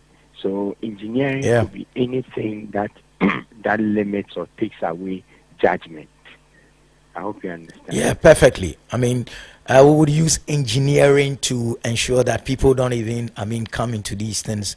I get that. Thank you so much. Right. You also spoke about the ease with which a drone would have gone over this track to have seen whether there is something on it or any obstruction of any kind. Talking of drones and the tech and AI and all that, where are we as a nation in terms of using technology to ensure national safety, whether rail or road? Brother, I'm in Kumasi now. I'm going to give a seminar on leveraging AI for career security. My PhD is in management and leadership, and so you can be sure that leadership is also to look into the future and get people to come along or get people to align. I'm not an AI expert, but at 2 p.m. today I'll be giving a lecture on leveraging AI for career security strategies for thriving at KNUST. As far as AI is concerned, look, we are approaching the time, okay, that AI literacy is going to be a new measure for what hitherto we have all known to be called literacy, okay? So it's very, very important that we come along just as the whole world is also advancing towards AI. I do not see any deliberate effort on the part of the state, at least not that I know of, to leverage AI, for daily use or even to prepare students for the use of AI. Okay. One day, and not too distant from now, the new measure of literacy will be one's ability to fully appreciate and apply AI. Because look, effective leveraging of AI for the completion of basic and advanced daily tasks is going to be the new common sense. And so as a people, we have to gravitate towards it. And that's what I just made you know. What was so difficult that less than 3 hours or 12 hours or 6 hours to, setting up this rail, we deploy persons with drones. Just go and scan the rail tracks. That's the use of AI. We could have done that. We failed to do it. So if you ask me where we are as a nation with AI, I think that there is a lot that we can do. So much more that we can do. That's not to say that we are not using AI at all, because you and I know that once we can use Gmail, predictive tests, Grammarly, all those things are basic aspects of AI. But there are more, several aspects of AI that we can use in our daily, tasks. Yesterday I was listening to radio. I've seen the GRA now deploying AI tools for people to file their taxes, which is commendable. But we need to move faster than we are doing as a nation. AI is not a creation for special events, but a development for daily use. And that's how we need to see AI. Okay, a development for daily use. Now, in a country where, let's pick some of the issues you raised, weeds are growing by the roadside and no one is doing anything about it. Lorry stations springing up at will. And I have always said Accra is dark. And when I say my colleagues here understand, because I drive at dawn and this town is actually dark. Whose responsibility are these things? Let's start with the weeds growing by the wayside. Who's supposed to do something about this? Well, I appreciate your interest in these subjects, and I'm so much ready to have a full discussions on these. But I'll touch on it briefly. I indicated earlier that I have a lecture at KNUST campus today. I'm just visiting, so they want to make good use of while I'm here as an alumni. Yeah. So I'll be brief. I've seen that the professor has just called me. I'll be brief. Look, that'll be appreciated. If we limit ourselves if we limit our city administration to the collection of taxes, okay, and jobs, providing jobs for the boys, as it were in political parlance, then we begin to lose the essence of building a city. Look, let's take a city like Tema. Back in the days when it was under TDC, may he so rest in peace, E.B. Aibonte. Those days, a little kiosk was on the map of Tema. You could not place any structure without proper authorization. And once you are authorized, it appears on the Tema map. And when you take a Tema map, you can tell where everything is until the creation of TMA. And then everything went amok. Today, as I speak to you, there are hundreds of stations unauthorized. When we will see them springing up, we will look the other way, they will become a huge, conglomeration of people and vehicles, and then it becomes a market, and then it becomes a community, and then when we are ready to do development, then we go and pay them money. It balloons our cost of development. This should not be, does not happen in any civilized society. Look at Tema and look at Accra. These are Ghana's foremost cities. Just check out how weeds have overgrown the cities. Weeds have overgrown the cities in the medians, in the on the highways and the byways. Weeds. Some time back, you will be fined for letting weeds grow in your backyard if you don't cut it down. Today, the city authorities itself is allowing the weeds to grow. Look, not too distant in the past, in 2010, I was safety manager at DTP. We were fined because we had a property that had overgrown with weeds at Committee 5, and a homeless person had gone to die there. We were fined by the city authorities. Okay, so it's so sad that the whole world is going forward. We seem to be going reverse. We are in the reverse gear. So you leave this country, you come back, and nothing has improved. Everything rather has gone south. Look on the motorway. Look at how development has sprung so close to Ghana's prime expressway. I haven't seen that in anywhere in the world. Okay, so we really are not forward-looking, and it hurts me that on a daily basis we can have this conversation and it will have no impact at all. If for anything at all, we'll be honored with statements from authority, and then that will be it. We were complaining those days that they are patching the motorway with asphalt. today they are not only patching potholes, they are patching entire stretch. We have lost everything as a state. So we really, really need to get back on the drawing board and plan our development carefully. Get responsible persons, into authorities. Elsewhere, cities are a pride of a people. Cities boast of things that we are this, we are that. We've lost that sense of belonging, and we lost that sense of station. We've lost it completely. So today you hear of people in Accra and Tema boasting that they are. You don't hear that. Those were the days when we were in the university. We would say we are from Tema, we are this, we are that. Now Tema is a big slum. And so is Accra. And so is Accra. Years back, if you go to Sinyani, you wouldn't find a litter on the floor.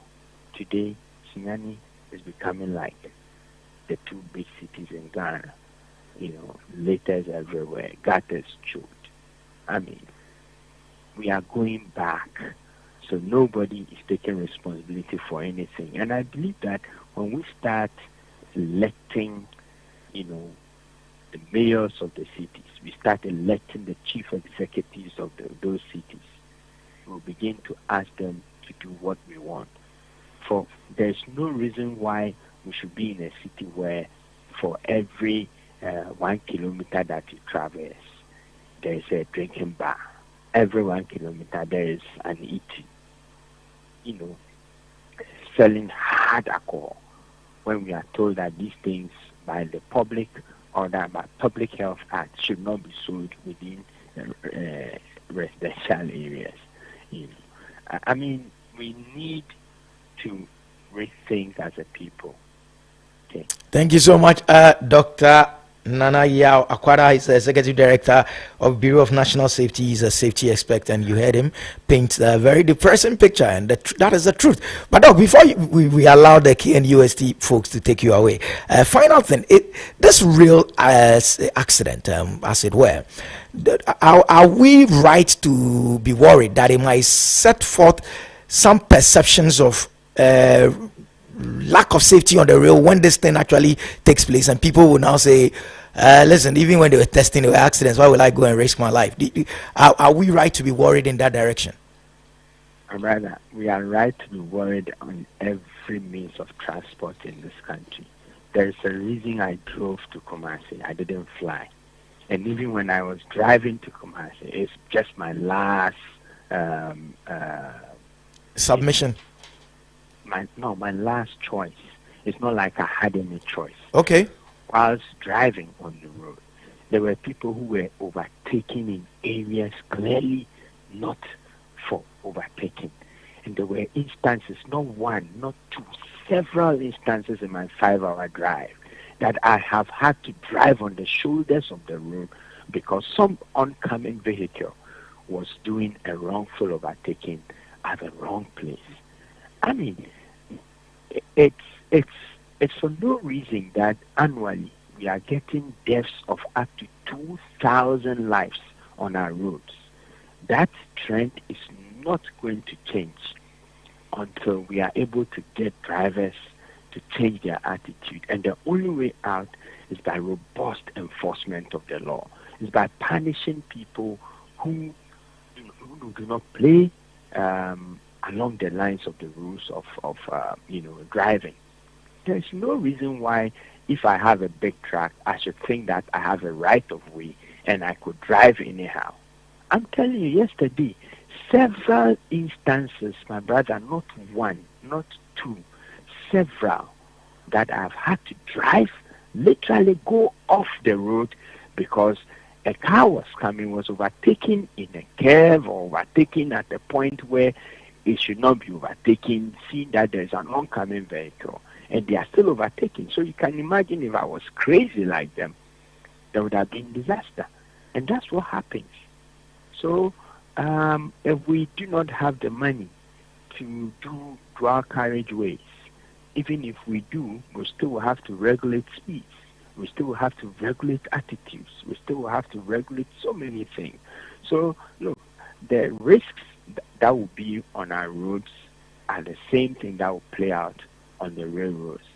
We still have in this country children go out. Back in the days, it was not happening. Children at that age going out to play and going out into the bush and doing all manner of things. We could have these things happening, people depositing things on rail tracks that they should not, and it could lead to derailment and catastrophes. So when we put this thing in place, we must be very, very diligent in policing the rail tracks, just as we have to do on the roads. Thank you so much, Doc, for spending time with us. We wish you the very best of your presentation, and have a great day, sir. Thank you. Yeah, so Dr. Nanaya Akwada is the executive director and he's a safety expert. He's at the Bureau of National Safety. You heard him. We don't take things seriously. Anyway, still Zed in the morning. TGI Triple F. Thank God it's finally Friday edition of the show. Coming up right after this is Business Briefs right here on Zed in the Morning.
We've been looking at 10 ways to evaluate a market. You want to get into a new market, you want to get into an existing market, but that is your first time in there.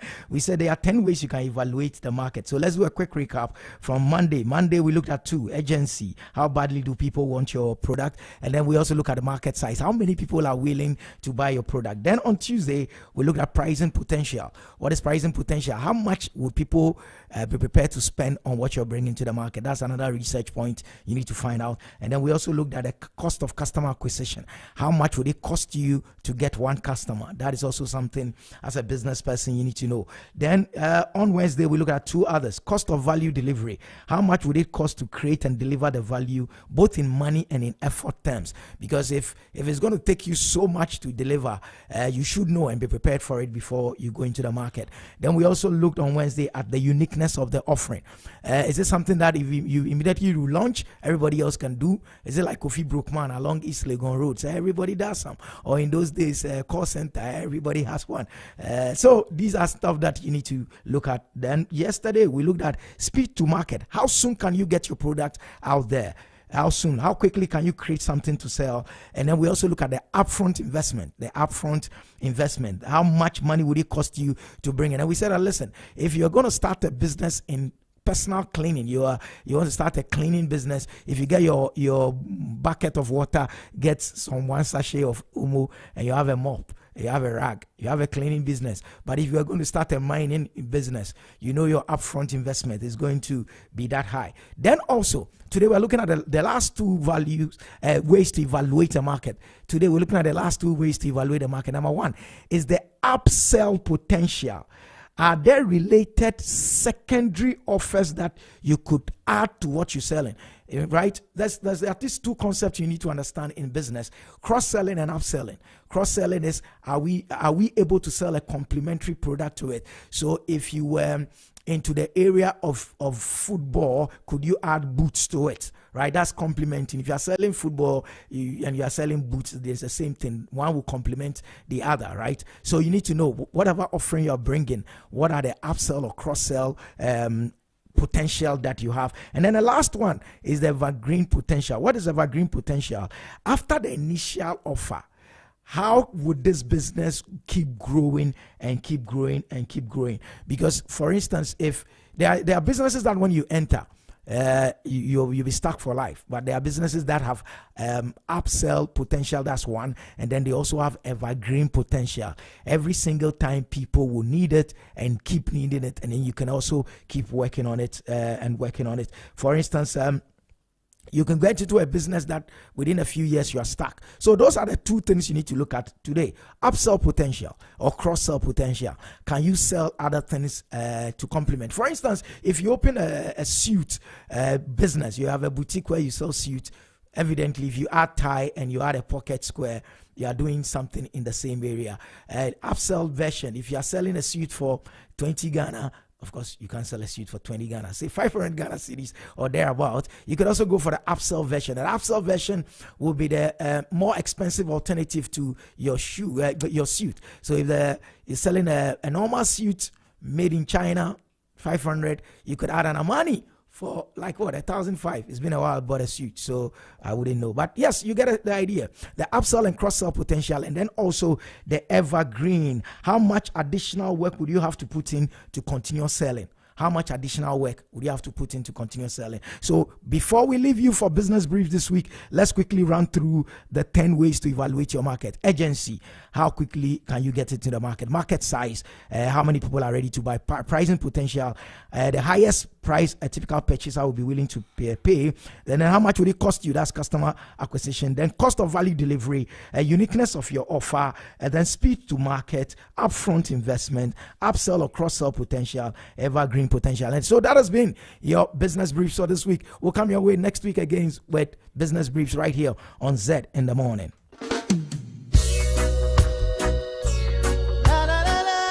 It's your lifestyle, leisure, and business radio.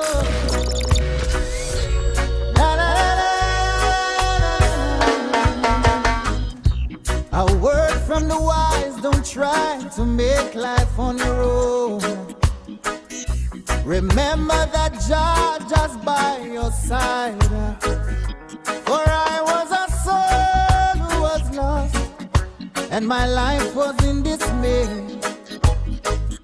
For among evil forces in which I played, guns and ammunition were my chosen.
IMF, Bank of Ghana, IMF, Ministry of Finance, staff level agreements on our third tranche, which we expect to receive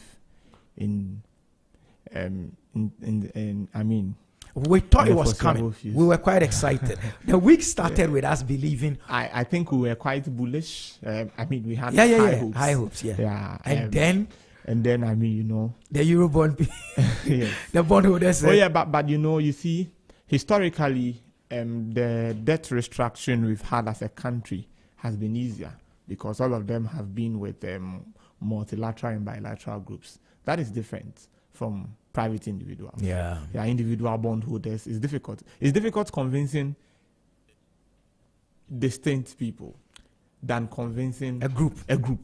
A board can just sit and say, okay, we allow it. Somebody can just call government and say, okay, let's let it pass. We'll restructure it. But how do you convince the individual bondholders? It's going because to be even though there are firms that are leading these discussions, what you're saying is that these firms too must go back to their principals and say, this money that we promise you, we are giving you 2%. It looks like we might have to give you 0.5. And they says, no, you can't give me 0.5. Come back next week. Let's have a debate and all that. So what you're saying is that when you're dealing with private entities in terms of this borrowing and credit issues, you should be super careful because and it's a bit more difficult. You see, we always have so consider the case of Zambia. It was something similar. It looks like we are twins. Ghana, Zambia. It looks like we are twins. And restructuring with private bondholders or individual bondholders is way difficult than with bilateral and multilateral groups. And I think that is the situation we find ourselves in. But like yourself, my wish and hope is that we're able to get at the end of this tunnel. Let's cross this bridge together so that our economy would work. Because if the economy works, it's in our own interest. And my prayer is beyond the short term. Let's put things in place to sustain the resilience of the Ghanaian economy.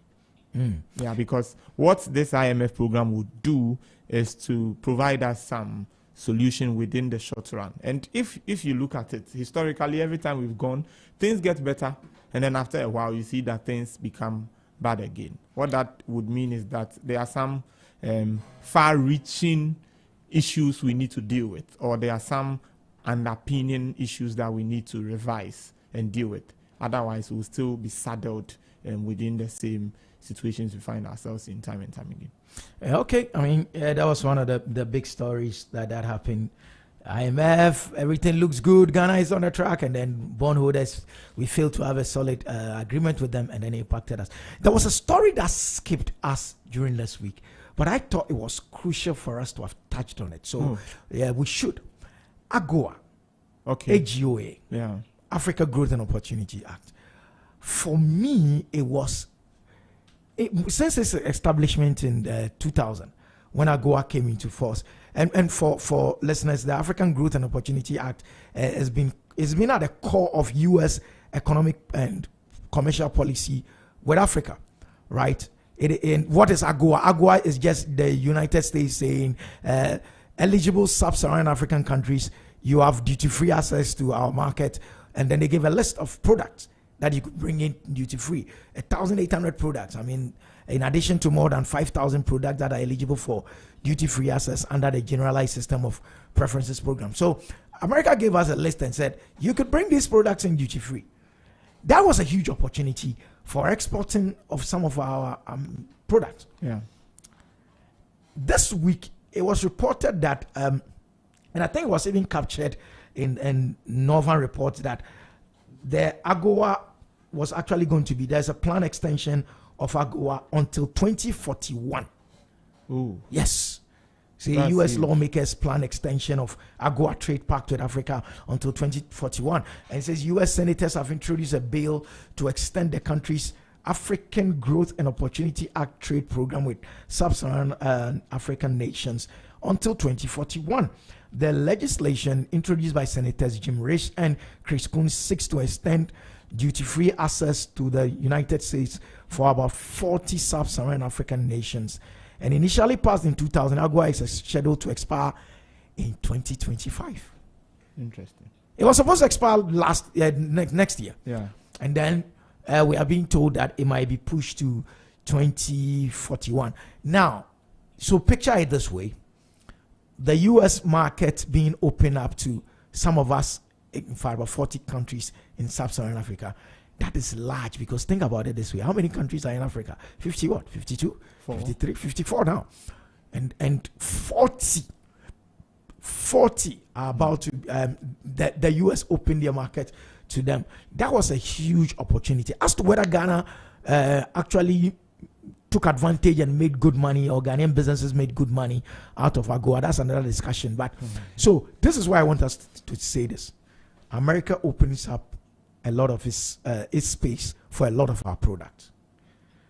Then after says we should trade a lot among ourselves, make it easier for us to trade amongst ourselves.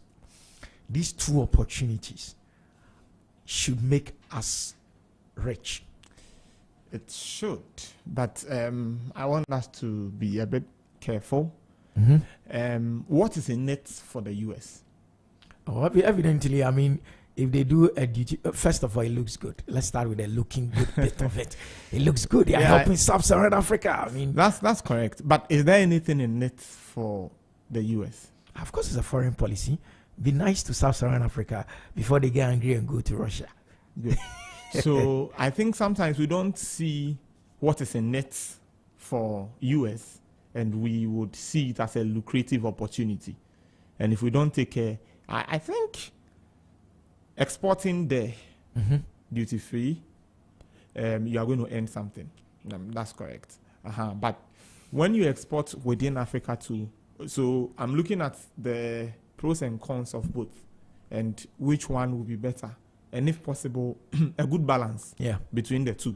Otherwise, you see, you'll be more attracted to the one within US, because you know when you trade to US, I mean, it sounds good. Yeah, of course, the dollar power sounds good. You shore up your reserves. Exactly. Yeah, sounds good. If you trade within Africa, we know after the barriers to trade within Africa is removed, and so you are able to freely move goods and services. But this looks like a close substitute. Yeah, I mean, something tells me that the extension of AGOA beyond next year, which is the original deadline 2025, is to 2041, is probably as sort of competition with after that. Okay, yeah, you people, because if we stop trading with them and start trading among ourselves, don't forget, this is a two-way business deal. That's the whole point. It's a two-way thing. Why do they want us to export to them? Listen to what the senator said. Senator Jim Risch, when he was making a statement, he said, AGOA plays a significant role in U.S. sub-Saharan Africa trade and investment, as well as in U.S. foreign policy. So you see, it's not just business; it's a foreign policy. That's what I'm saying. Be nice with these guys because the Cold War had never ended. Though it ended on paper, but yeah, because look at what is happening in the Sahel region. They're going to Russia, so be nice with them. Let them bring some of these goods, because we too need the goods in the first place. Exactly the point. Yeah, we will also benefit. So the point I want to make is that the U.S. needs us. They need us. They do. He said, I encourage my colleagues to swiftly reauthorize AGOA and the next administration to pursue a broader two-way strategy with Africa that goes beyond trade preferences and meets the needs of the 21st century. Then Koons, the other promoter of this extension, comes and said, over the past 24 years, AGOA has created jobs and economic growth in one of the fastest growing regions of the world and created investment opportunities for American businesses. Now you see.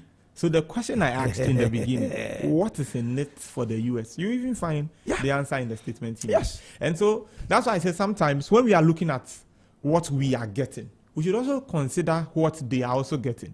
Because if we fail to consider that, we may just be sending everything. And sometimes we think they are doing us a great favor.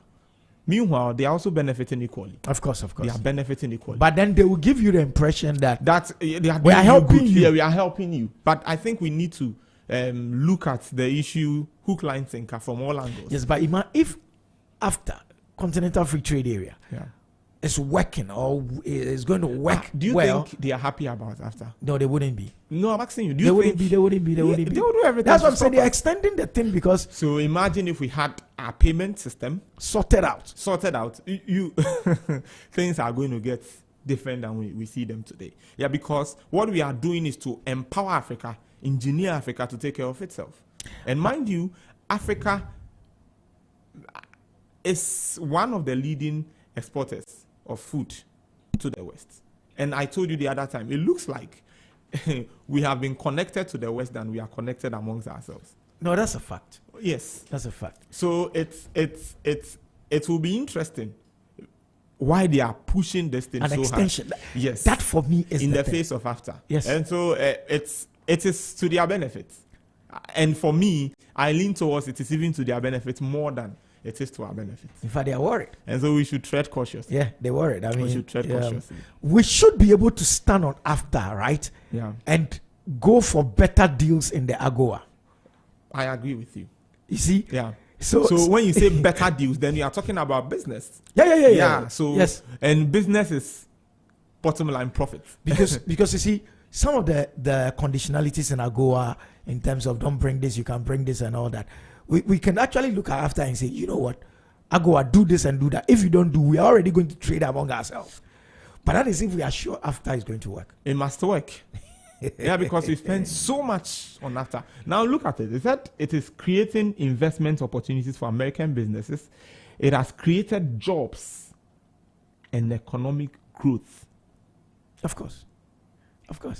I mean, you see, and this is something Elvis Daku says a lot, that no one has your interest at heart when it comes to world politics. Yeah. Everybody's looking after their own self. Oh, yes, that is correct. You know, so yes, then there was no after, or after was not really in full operation at the time. So AGOA looked exciting. African growth opportunity. I told the US is helping us. They brought a tall list of products that we can export. And I'm sure some businessmen make some good money. Yes. But now after comes in and after says, listen, we don't need to export. You Ghana, don't send it to US, send it to Namibia. Namibia, don't send it to US, send it to Equatorial Guinea. Equatorial Guinea, send it to Nigeria. You know, if after flows, but don't you believe that the West is afraid of an economically independent and powerful Africa? Why shouldn't they be afraid? They have every reason to. They are. And they don't want that to happen. If you look at how Africa has been designed, and sometimes, you know. Yeah, being careful. Yeah, I'm being careful. if you look at, see, Jerry, if Africa is able to own itself and say, we are Africa, we are trading among ourselves, but you know, it must also be on record that we cannot be very independent from every other continent. We may need something from somewhere. That one, yeah, it should be on record. But I think whatever we need for our basic survival, we do have it. And so if we should say we are stable, we are able to take care of ourselves, we don't need the West, and the West is also saying they don't need us, I think not everybody will survive. Not every continent will survive. Yeah. I mean, I find it quite interesting that just when we were doing halftime, we were all excited. Now you can't say, AGOA, we are extending it to 2041. I see a statement. The extension would offer businesses the certainty they need to increase investment in sub-Saharan Africa at a time when many firms are looking to diversify their supply chains away from China. That's their way of saying, trade with us, will bring money and come and set up investments in your country. But sometimes we think when they establish their businesses in our country, it is merely for our good. Do you know how much they make from Ghana? You see, Jerry, would you go and do a business in the US that would fail? And who said the money you make in the US would remain there? They bring it back to their country. So there's something they are finding here. No, there is a lot of things they are finding here. Not just something. A lot. Sub-Saharan Africa is home to the world's youngest population. Yes, I've seen that statement. And many fast-growing economies. So the US is being sharp and say, hey, these guys, if we are not careful and they do this after thing, and Kwame Nkrumah's, at long last, the black man is capable.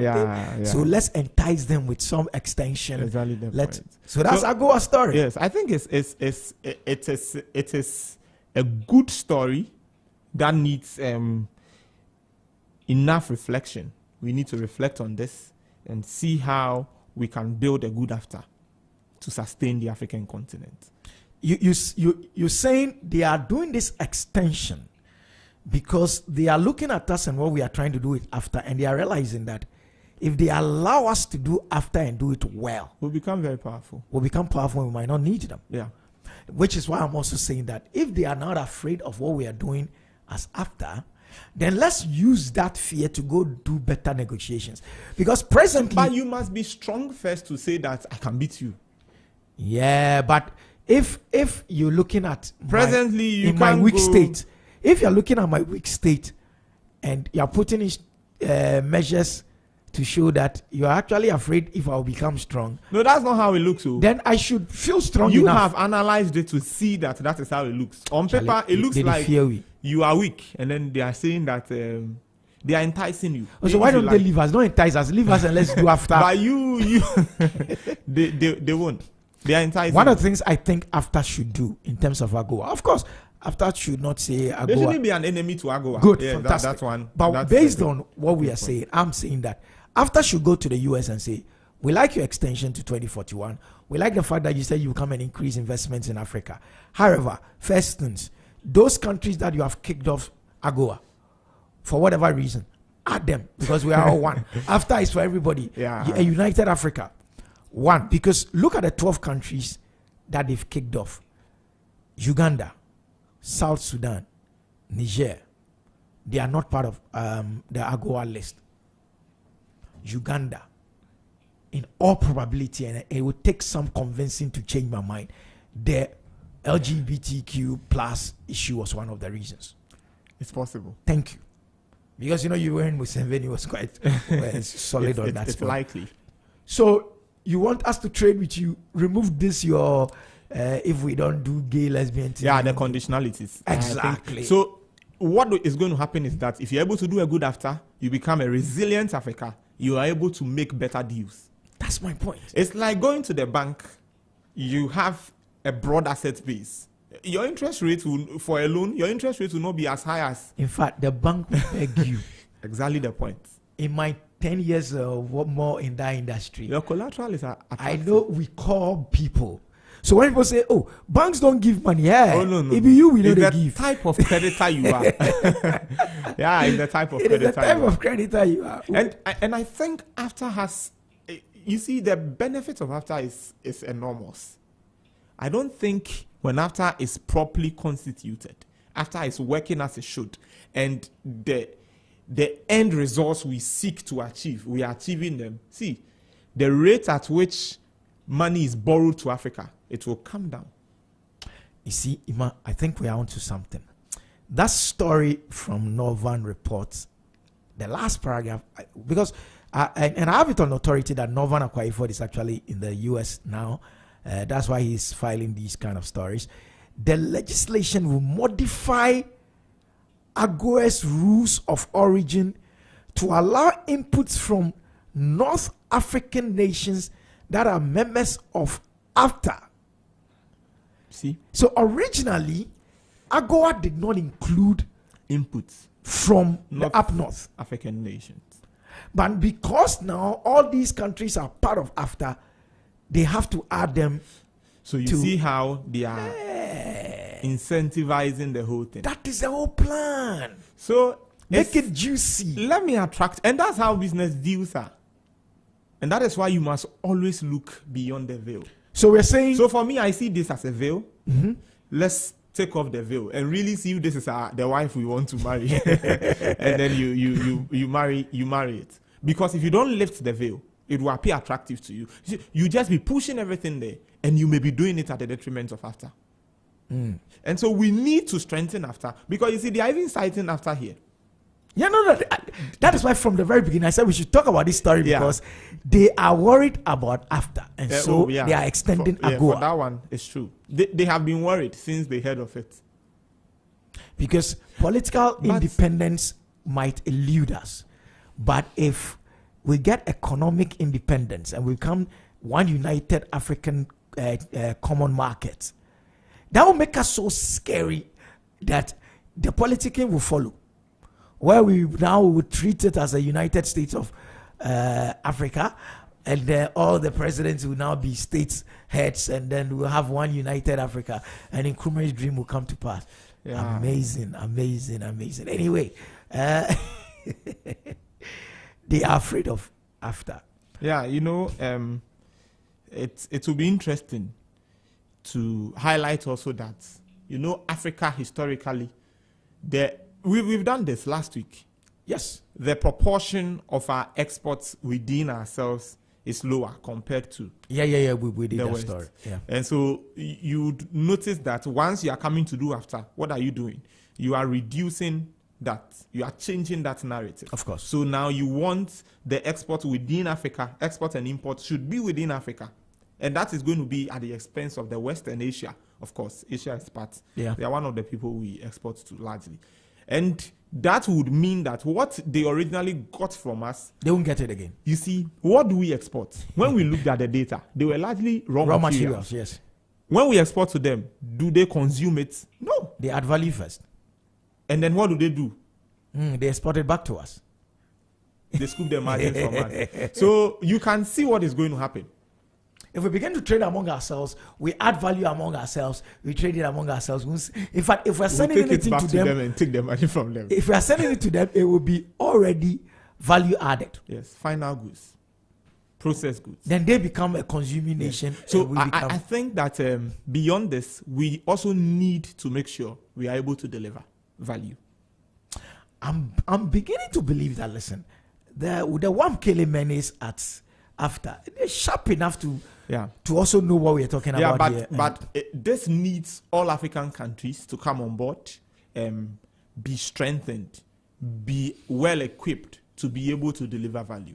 Yeah, because you see, let's not talk of after as a slogan, as one of our mantra. I think we should go beyond that. Let's really work and make after work. Because if we fail to do that, I'm telling you, we will still be exporting the raw materials. Interesting. And we would not be able to do anything, although we would have after. And theoretically, on paper, it will look like a good deal. If we are not able to implement and transform our own continent, it is going to be difficult. They won't do it for us. They would never do it for us. Thank you. I mean, so yeah, we've hammered on the on after enough. What other story happened during this week that we touched on? Yes, what other story? Because I remember there was another story, a heavy business story. In fact, was it yesterday that we touched on the women in business? Yeah, we did that yesterday. Yeah. I think that was a solid one as well. I think I'm excited about after the this morning I heard you. I think during the newspaper review there was a Claudia. Yeah, Claudia was here and you were talking about it, and I was excited because I think it's one of the areas where we must be heavy on. And Jerry, I've been thinking about it actually since yesterday. See, take the nuclear family system. Mother, father, children. Full stop. We don't go beyond that. Mm-hmm. Mother, father, children. We don't go beyond that. Yes. And what do we do again? Let's look at the historical context. Father goes to work. Mm-hmm. Mom is at home. Yeah. And what does the family get? Just what the father produces. Exactly. Now, we are saying that father, mother, go and bring something home. What is going to happen? We'll get more than what just father brought in. It's the same thing. If you move that up, men lead the way. What were the women doing? Okay. So men led, women followed. Now, what? It's possible for the woman to also lead the of business, course. The business sector. It's possible for the ideas of the woman to be shaped as well. It's possible. And what would that do? Studies were suggesting that it is going to rob in. It's going to make the world $6 trillion richer. And I think that's exciting. And so we should allow that. But in some stories, we read IMF forecast 4.4% growth in Ghana's GDP for 2025. Yeah, but those were some of the things that looked exciting, and they said we were on track, and all of a sudden the deals with the Eurobond guys didn't go through. No, then the week didn't end. The week started well. I mean, Monday's papers made it look like things were going on well. The money was just around the corner. Now it looks like we must go sort out the Eurobond. You see, that is why I said when the IMF boss was in town, Madame Georgieva was in town, and she said when we are negotiating with the private bondholders, we should allow them to twist their arm. I knew that statement, and I remember here being very vehement on it. That statement told me something that, oh boy, this thing, the woman self-suspect that could hold us back. Oh, there is evidence because it happened with Zambia. Zambia's case. BlackRock. I mean, yeah. So there is evidence, and so she had every reason to say that. That is a difficult situation, because you cannot easily restructure bonds with private bondholders. No, that's difficult to deal with. Unlike bilateral, multilateral situations. So you need a different approach. Bottom line, you need a different approach, and you need to be a bit more, you don't need to sing the praise when there is nothing worthy of it yet. So we need to take our time and deal with it. But I am hopeful. I'm hopeful that something good will come out of it. I mean, okay. Let's maintain hope. Oh, yes, we need to be hopeful because, Jerry, in times where there are economic downturns, in times where there are difficult situations, see, if you remain in despair, it worsens the situation. And especially when you are in a program that is delivering some level of recovery. I think that you need to be hopeful, not just hopeful, you need to also ensure those who have been tasked to work to restore that hope are doing what they are supposed to do. You see, let's come back. This IMF, is it not the same West who is afraid of after that is running the same IMF? This same West that is afraid of after, and they are pushing our goa down our necks and making it look tantalizing and all that. Yeah, we have said that, you see, IMF is not here to change the fortunes of Ghana. Okay. No, that's not their work. Why did we go in for IMF? It's a supported program to achieve certain objectives. And that is what they are doing. And that is why I'm saying that what IMF offers you is for the short term. Okay. So you must look beyond that and strengthen your own economy or work on your own economy. And so you cannot say because IMF is in town, Ghana has become the Ghana we've always dreamed of. No, that would not hold. And so they are doing what you have tasked them to do. But you must not, you must not expect what is not in the, agreement you've had with them. No, and you see, they whip you in line. They tell you, do this, touch this, don't touch this. Don't employ this, do this. And it is because they want to achieve their targets. But if you check the data, which country has been transformed by the IMF ever? Which country? Yeah. None. That's a sobering question. Yes, none. And so we shouldn't expect IMF to come and change our fortunes. It won't happen. That must come from us. It's like you expect somebody to, if you don't work on your own character to change your way of life, the advice will give you, whatever will take you through, would not necessarily change you. Another business story. I don't want us to skip that. It didn't look business at the time, but it's a huge business story. PURC finding ECG board. Even there's a huge business story there. Yeah. Because, listen, of course, it's public sector discussions, but it is actually having an effect on businesses. As I drove this dawn to this place, there are places that were still experiencing doom. So yeah, I'm told. Someone texted me that he's unable to bear the heat There's a huge part of Accra between where I drove from to East Legon that was dark. These have business implications, it does. Don't they? It does. I think we've discussed something like this before, because if your lights are not on, the value you want to deliver, you can't deliver it. And so for instance, let's start from home. If we don't have any power, we will not be able to do what we are doing here this morning. And that is a good place to start from. And nothing would work, because now we've moved almost everything online.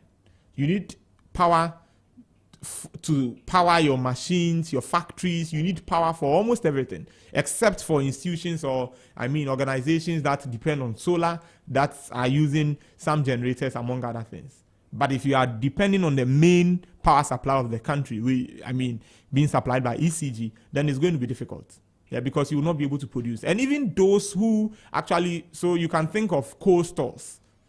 Yeah, exactly. They are going to have their goods perished. Unless they have huge generators. And that also affects cost. And then that cost means and especially when you are unable to predict at what point you would have power and at what point you would not have power. Then it becomes, because if you are unable to plan what to do at every point in time, it affects business grossly. Interesting. Government beats the T-bill auction target. Yeah, is it that we're too risk averse? That's why we're always looking for T-bills. Or you want to give to the safest hands, that if government won't fail you. But didn't DDEP teach us that T-bills are not that safe? Why are T-bills still being oversubscribed? DDEP didn't touch T-bills. It touched touched bonds. Yes, but don't teach us. I didn't say teach us that government is actually not that safe. Is government the safest person you can give your money to hold for you? In the books, yes. Government is safer than investing in the stock? On the stock? On the stock market. When you invest on the stock market, dividend is not obligatory. Yeah, but you're going there because you're thinking long term. Yeah, you're thinking long term, but what if there's a crash? But government too was safe and DDP. Yeah, so the point is that the point is that it's riskier when it's long term than when it's short term. That's why they love T-bills. 90 days. You have it. you have it with you. For the 90 days, you are convinced that Charlie, nothing will go wrong. Yeah. Anyway, for me, that's but we must understand some of these things. When we are government auctions, we should know that it's government that is borrowing from us. Well, I think now people are getting to know. People should know. Yeah. It's government, but people think of it as it's the way they think of that investment. They see it as it's safe haven. I know. People don't see it I've been in that space. Yeah, government is borrowing when people from come you. in to buy T-bills, you see that they really know zilch about it.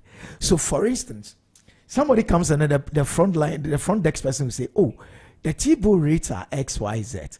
We have fixed deposit and call deposit that will give you X plus 10% or Y plus 2% or something. The person will look you straight in the face and say, no, I want my T-bills. Yeah, but I think your question is good, because you see, once government is beating its targets, one of the signaling effects is that, then now we are trusting that government will be able to deliver. Repay our interest and our principal on date of maturity. Yeah, I think that is one of the signaling effects. Yeah, because if, Jerry, you have a borrower who you say is unable to pay you back, yet that is the same person you borrow money to.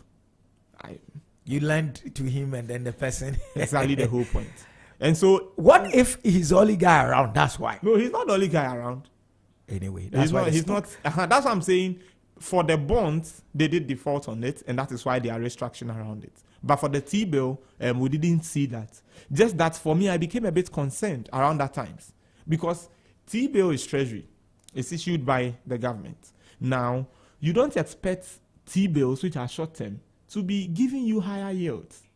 When T-bill yields are exceeding 20, 30, and I'm like, a short-term investment offering you 30% interest, 25% interest, you the one lending the money, are you not scared? No. Why are you not scared? Because you see, Ima, I have listened to customers come and buy T-bills. I think it's okay, let me put it this bluntly. We say that Gary is the best advertiser or something. He doesn't do ads, but he's almost, I don't know, there's a saying like that. It's a necessary commodity. Like Gary doesn't advertise himself. Have you seen any Gobe advertisements anyway? Yeah, there is that conversation. I think T-bills have been so well marketed that if you give somebody money, the first thing the person is thinking about is, oh, let me do a 91-day T-bill. At least for 3 months I can, But Jerry, sometimes when I think about this, I find that it's the level of financial literacy we have in Ghana that drives some of this. Yeah, because when you're talking about, so for me, I mean, T-bill would mean private people, also businesses as well. But let's look at how businesses are modeled on paper. Because you are heavy on business, maybe let me touch on this. Now, a business is typically its assets. Then you look at its financing option, whether to go in for debt or to grow it by itself. So you have liability and you have equity. A lot of people do not know what is within that liability component and that equity component. Yeah. They don't know how they can get money to finance their projects. A lot of businesses don't really know. And so when you are bereft of options, when you don't know what options you have to raise finance for your enterprise, then you would only think T-bill is the way to go, because there are a lot of options available. A lot, yes. But you see, it is sometimes a bit more difficult because we just don't know the investment opportunities. Are we told? Are we? Okay, isn't there there is always a annual financial literacy week celebration? But how many? It's a week celebration, and how many people subscribe to that? For me, I think one of the strongest arguments we must make is the incorporation of financial literacy into the things our students are being taught, right from basic school through to the senior high school, and even at the tertiary level.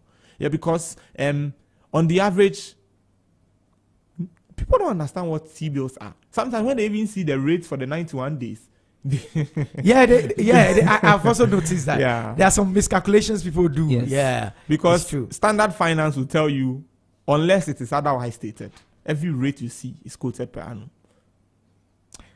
You see, you're touching on a very important thing now.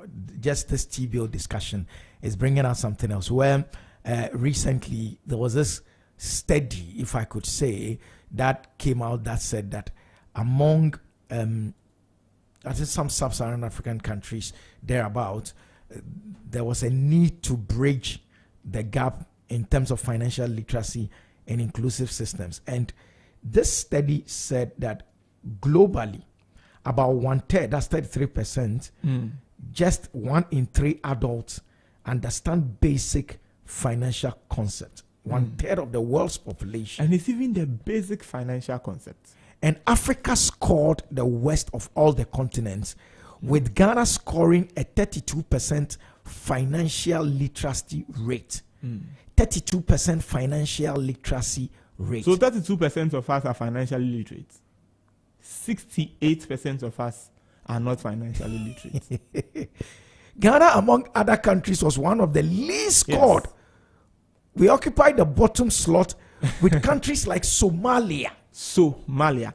When you pick 10 Ghanaians, what that means effectively is that 6 out of the 10, they'll go and buy TV. More than 6.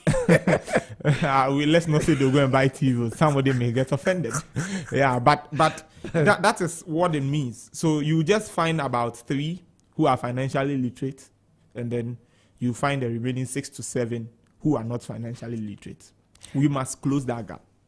But financial literacy happens I know for a fact. I have been to a program like that, which was a financial literacy week or something. Jerry, what happens in those times?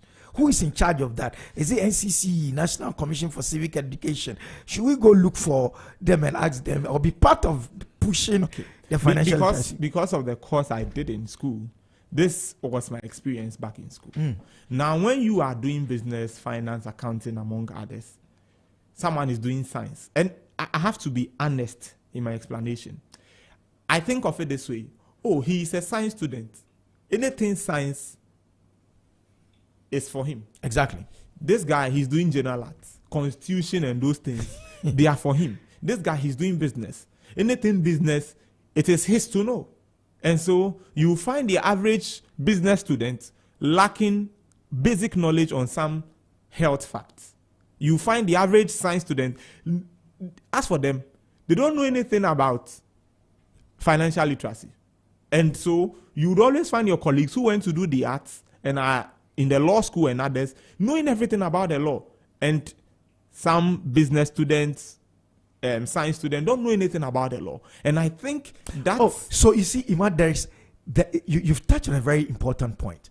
So when we're talking financial literacy, it is possible that this 68% who don't know jack about the financial literacy are actually brainy people in other areas. Yes. They could be that's scientists. the whole point. They could have PhDs and triple That's the whole PhDs. point. But they don't know the difference between TBO 91 days and 182 days. But are we saying that... Santa, I don't want to walk certain parts. Are we saying that the whole NAM1 scandal was targeted at... Those are the illiterate? Less elite. Which people? You see, those, if you have gone to school proper, who have triple degrees, still are financially illiterate. That's interesting. Are we? Sometimes you hear arguments on across, and you ask yourself, how are they making their points? Because some of the things people, sometimes the way they speak to the data is interesting. But last year, exactly a year ago, the government launched the National Financial Literacy Campaign. It was the Ministry of Finance in collaboration with the World Bank, Bank of Ghana, and other financial institutions. It was launched, a very nice event. Yeah, Jerry, you see, the Deputy Finance Minister at the time, ideas are at one level, implementation is at another level. If this has been well executed, it's a brilliant idea, and I think it's a good call. But if it has been well executed, the Bible says, by their fruits you know them. So if it was well done, we would probably it's going to take a while. Yes, I agree, and I think such things should be done. It should be done, because if we fail to do this, it's going to be difficult. People must understand that when I take my money to the bank, this is what I'm doing. It's for most of us. Oh, the bank is doing us a favor. And I'm like, really? No, but it's interesting that the guy has gone to school. He's a medical doctor, but he doesn't know the difference between... He doesn't know what a Visa card is. He doesn't know what a credit card means. He doesn't know what a debit card means. He's just having it. They said, take this, I'll take. Because, this, on the face of it, if you hear that they say 68% of Ghanaians or something, you wonder, like... Where are they? Who are they? Are they illiterate? But from what you're saying... No. For me, I think it starts from there. And Jerry, is the case. Because, so you can also pick someone who has done finance and accounting who knows nothing about the law.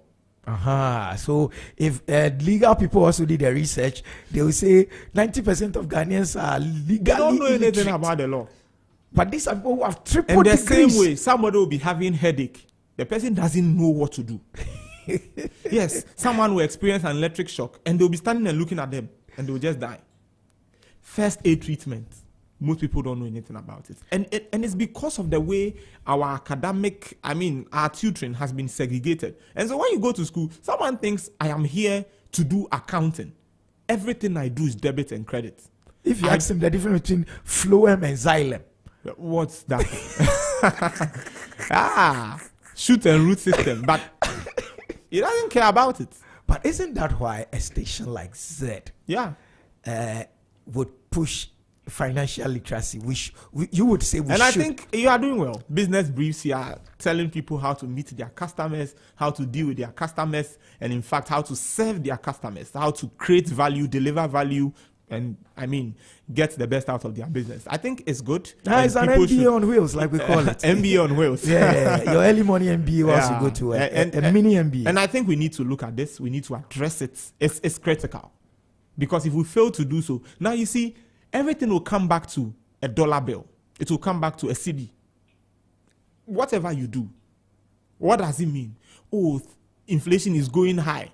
Then I'm still earning the same amount. The guy with a double degree in psychology, if they say inflation is going high, he's wondering like, what's happening? Oh, it's true. When I went to the market, it used to be 7 cities. Now it's 10 cities. So yeah, it's true. Inflation has really gone high. And sometimes, because I remember, I will not mention the name of the place. Because it's a doctor, everybody's afraid. Yes. I will not mention the name of the place. It's standard. It's a supermarket. Okay. I went there with 2 of my friends. One is a philosophy student. Mm-hmm. The other is an IT student. We bought something. And you know, for a supermarket, they'll give you a receipt. Exactly. NHI or VAT and everything. When I took the receipts, I know the VAT rates because I'm a tax student. So I took it. Then I asked the one, is it a vendor? Or yeah, the attendant at the supermarket. I said, why is your VAT rate 15.5%? And your IT and they were like, what are you saying? What are you talking? So we got out and I explained it to them. Then the lady told me, this is what she said. Obia better dia on share receipt. Unkwa be share receipt. And then I'm share so. I mean, clearly she didn't know what was going on. And I saw all the other levies. And so I explained it to my friend. So like, let's take these people on. Let's take them on. Like, oh, he said, let's take a shot of this. Let's put it on Twitter. It's going to trend. I was like, oh no. I'll come back again and see if it has been corrected. Probably after a month. Because I'm sure she's going to say it to her superiors. And it has been changed. Yeah, but that's it. At top of the hour 9, we would. So, listeners, we'd apologize quickly for not doing customer service at the 8:55 that is originally advertised. We'll do it after 9. But top of the hour 9, we're talking to our man Gordon Nikwe from Esoko to find out what is happening on the market, so that for those of us who will go to the markets tomorrow, we'll know which markets to go to, what commodities are. Last week when we spoke to Gordon Nikwe, he said their research shows that the market has been stable in terms of the basic commodities, the yams and all that. He said that. So we want to find out if anything has changed. He said slightly that tomatoes and pepper were going up, or some had gone up somewhere. And so let's find out, just so that those of us who go to the market, as me, I go to the market, so I need to know. Yeah, and they're talking to you at the time. I must put it on record because the VAT rate has changed. At the time, the VAT rate was 12.5%. And what was it? It was 15.5 or so. Yeah. You think somebody had maneuvered? And you see, they don't even know that. They don't even know that that VAT rate and the amount by it is part of the cost at which you are buying whatever you bought. And so for me, when you do that, it means that I'm paying more for something I should pay less for. Because I know how the rates work. Some of them are tax on tax. I know all of that. So when I take the receipt, I look at it and not I like. So, see, financial literacy also then means that we need more. Oh yeah, we need more. You know, let's do this. Let's talk to Gordon Nikwe. Let's see if we can find Gordon. And when we get Gordon, we'll ask him about what is happening around. Then when we come back, we'll do our customer service segment, and then we'll continue with the business roundtable for today. It's just about a minute to the hour 9 right here on Zed in the Morning. And this is Fridays. And as always, like we tell you, Fridays are business roundtable. Thursdays are arts, culture, and tourism Thursdays. Wednesdays are for science and tech. Tuesdays, health and wellness. Mondays are strictly for personal growth and development. This is Zed in the Morning, your lifestyle, leisure, and business radio's morning show. Your LLB, lifestyle, leisure, business. Zed 101.9 FM. We're right here in East Legon, Accra. When we come back, we'll be talking commodities and the rest. Gari and pepper and sugar and all that.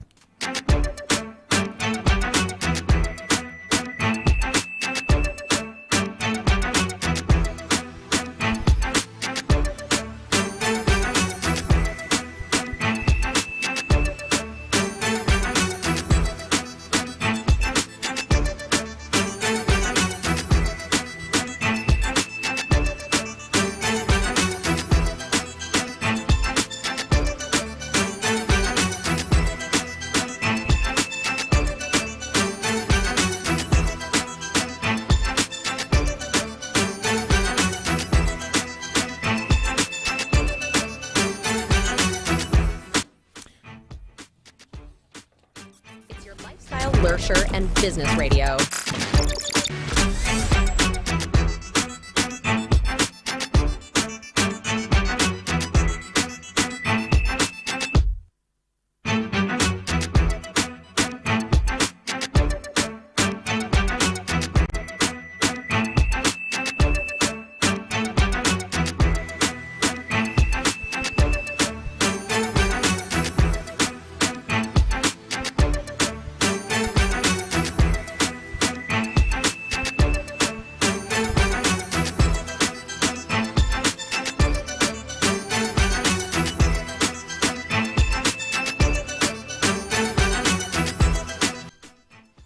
Yeah, whilst we're waiting for Gordon, let me just do this quick one by you. Get ready to groove to the rhythm of the Société Générale Jazz Festival, coming live at Alliance Française, Accra, from the 22nd to the 27th of April. It will be featuring amazing concert by some of Ghana's finest in the jazz space: BB Brew, Yomi Soa, Kokwi Salome, Rocky Dawoni, Aluni Wade, Shuffle Demons, West Coast Ibusian, Black Muse Entertainment Band, and there will be an art exhibition, and there will be some workshops as well, all between the 22nd and the 27th of April this very month. So mark your calendars and don't miss the excitement. This is where music meets magic. How do you get your tickets? You can get your tickets for 100 Ghana cedis for 1 day and 180 Ghana cedis for 2 days at Alliance Française Accra. You can walk in and purchase a ticket, or you can dial short code *800 *1010 hash *800 *1010 hash. This festival is brought to you by Alliance Française Accra and Société Générale Ghana, and is sponsored by Wakana, Tail Beer, Ibis Hotel, Homeland, Wigal, Felix Co Media Display, and Canal Plus. The media partners, obviously, Z101.9 FM, the New Finder newspaper, zonline.com, and also we have Asasi Radio, YFM, Joy FM, and MX24. You're listening to us this morning, and you don't you're looking for an exciting experience as a sales and marketing executive. You have the experience it takes. Call 0544 35 1019 0544 35 1019, and then you would be talking to someone who might get you that job you've been looking for. Also, ZFM and the New Finder newspaper are combining to give businesses exciting advertising packages. So call 0544 35 1019, and you'll be amazed at the offers and the packages they have for you. So please call right now. Call right now, 0544 35 1019. I had to take my time because I realized the last times I was just running through them. So 0544 35 1019. Also, you want to send us a WhatsApp on the line 0544 32 1019. We'll read your WhatsApp messages right here. You want to send messages to whoever, you want to contribute to the discussion we're having on business, why not? Let's do that. You can also follow us on our social media pages on Instagram, on Facebook, and on X at ZFMGH, and on TikTok it's at Z Multimedia, and also on YouTube is at Z Multimedia. Their website is zmultimedia.com. This is Zed in the Morning right here on Z101.9 FM.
Great. We thank God. Mr. Nikwe, Gordon Nikwe happens to be with Esoko, and they are into the commodity space. They know the space like no other person does.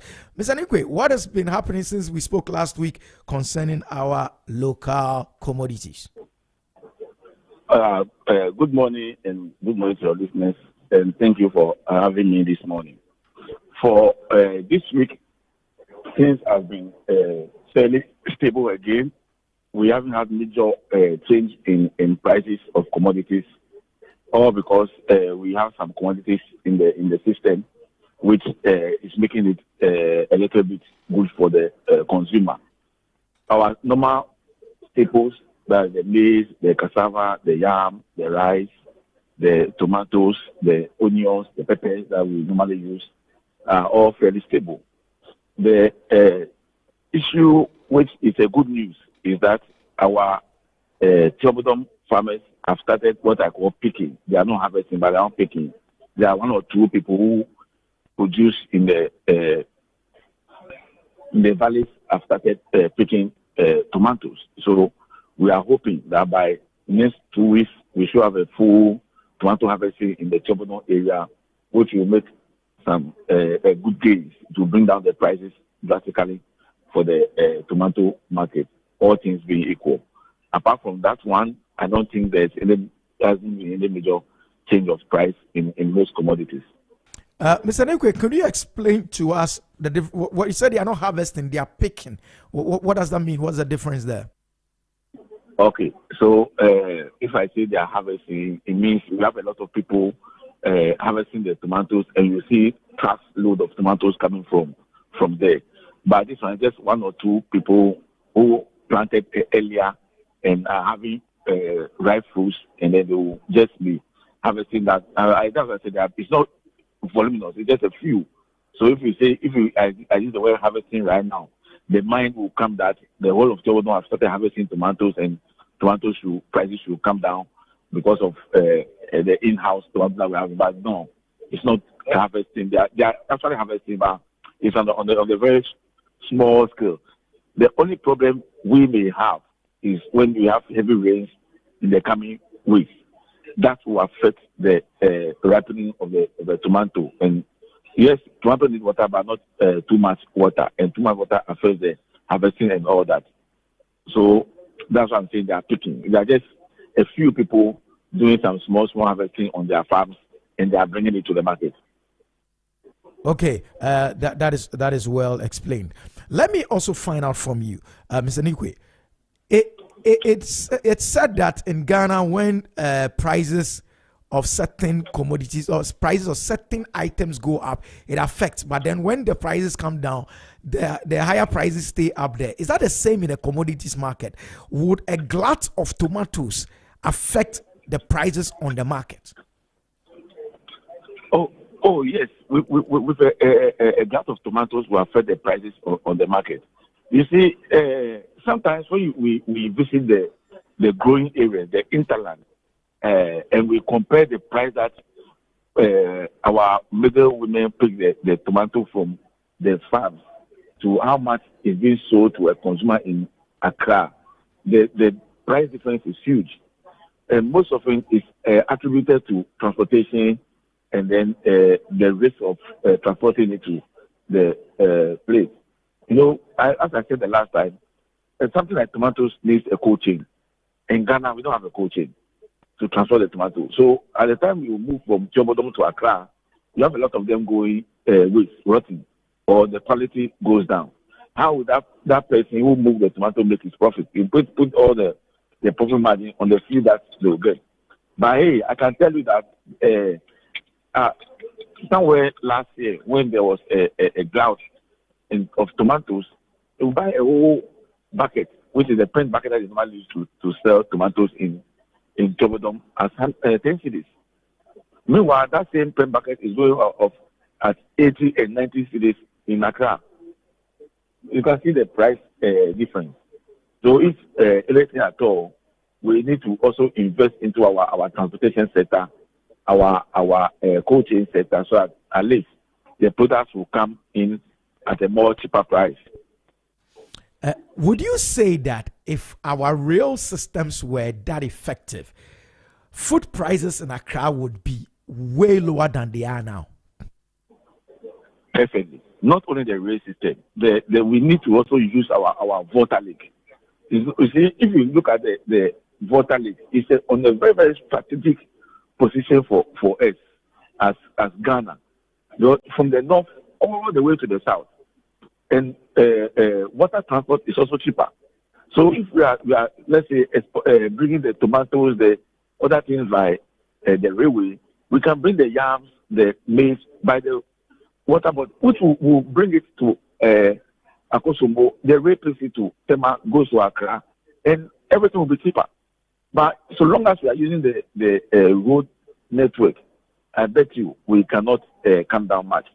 And just recently to us, the fuel prices is going up. The drivers are agitating that they should increase the prices. The day the DPRT will increase prices, you see that the prices of these our food commodities will go up.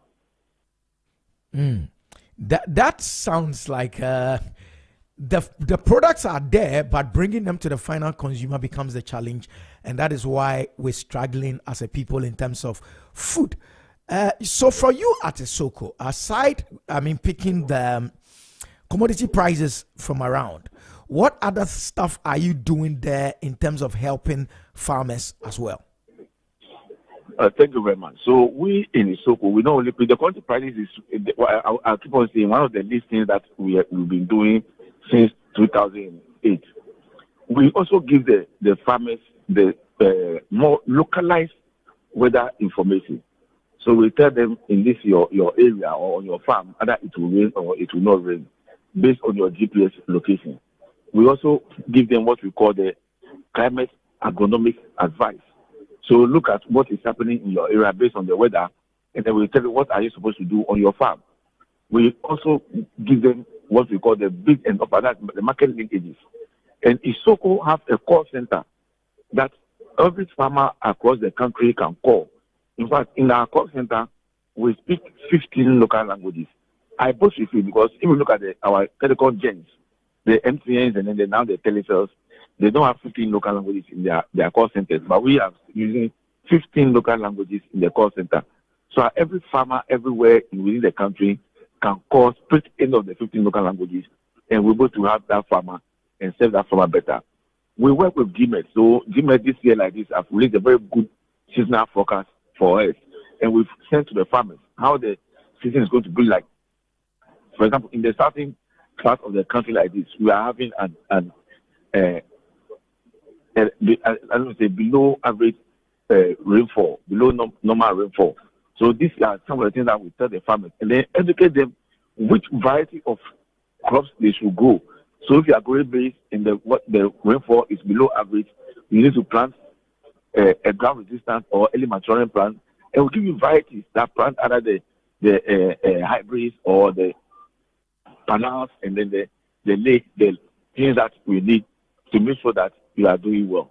So we do all these things for them, so we make sure that our farmers are not left in the vacuum, but we work with them throughout the season, from the beginning of the season to the end of the season, to the marketing, to service handling.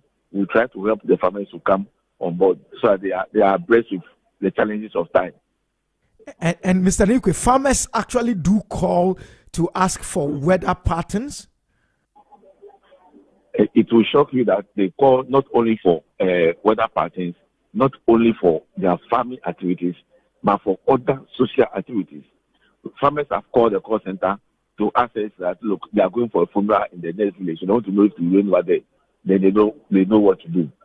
Farmers have called, especially our women, they call in the north to ask us, they want to know the weather pattern so that they want to dry their flour for EZ. So either they will dry or they won't dry. All these things are things that is happening. Somebody called that, I want to use car down to smell my crops so the animals will not come and destroy it. So please let me know if it will rain. So if it will rain, I will not go and do it. And these things you do for free? Yes, we do them for free. All you need to do is to call us and you pay for the air time that you use. About all advices that we give you is for free. We are not charging for the advice. We only pay for the credit that you use. So if you use MTN to call us, you pay for your MTN credit. You use Vodafone Telecel, you pay for that credit. We are not charging the farmer for accessing the farmer helpline. Okay, for you that you are in close contact with our farmers across the country, how far are we from truly mechanized farming in this country? When we talk of mechanization, I say we are very far from mechanization, very, very, very far, because we are not able to plow our land and then harrow our land. We have just few tractors in the system, and sometimes I share the pains of the farmer. That look, although I want to harrow my farm, the tractor is not available for me to harrow my farm. We are still not using mechanical planters in planting our field. And a survey that was conducted by IIT showed that a vast chunk of farmers don't even have access to planters to plant their soybean. Planting of soybean is very, very, very, very, very important. The planting distance, to get the good yield, you need to meet a good planting distance. Then get a good population on the land. If you are not getting the population on the land, then you are not making it. And look, if you are not using planters, we are not using the combine harvesters, we are not using the tractors to work. Look, we are not there. In fact, frankly, when we talk of mechanization, we are not there yet. Wow. But even with all these challenges, they're still producing these numbers. What makes the Ghanaian farmer so resilient? So you see, we look at two things. You have to produce to survive. You have to produce to make money to pay your children's fees and all that. And we are using a lot of manual labor. So by so doing, although we are not able to increase our sizes like that, we are not more efficient on the small land that we have. So we try to make sure that we get the best out of whatever is there. The Ghanaian farmer, our lands are better than other lands, and then we are doing well. The only thing that I think we haven't been able to do well in is planning. So, example is, let's say, the irrigation site in Navrungo. In our neighboring Burkina Faso, they will plan that, okay, these 20 farmers will plant this week. The following week, these 20 farmers will plant. The following week, these 20 farmers will plant. So at the end of the day, every week, some farmers are harvesting tomatoes. They can supply tomatoes to us. But in Ghana here, because we rely heavily on the rainfall and a little of the irrigation, we all go and plant at the same time. So we harvest everything at the same time, and everything gets finished almost at the same time, and that's the end. So that's our major problem. Planning. That's a major problem.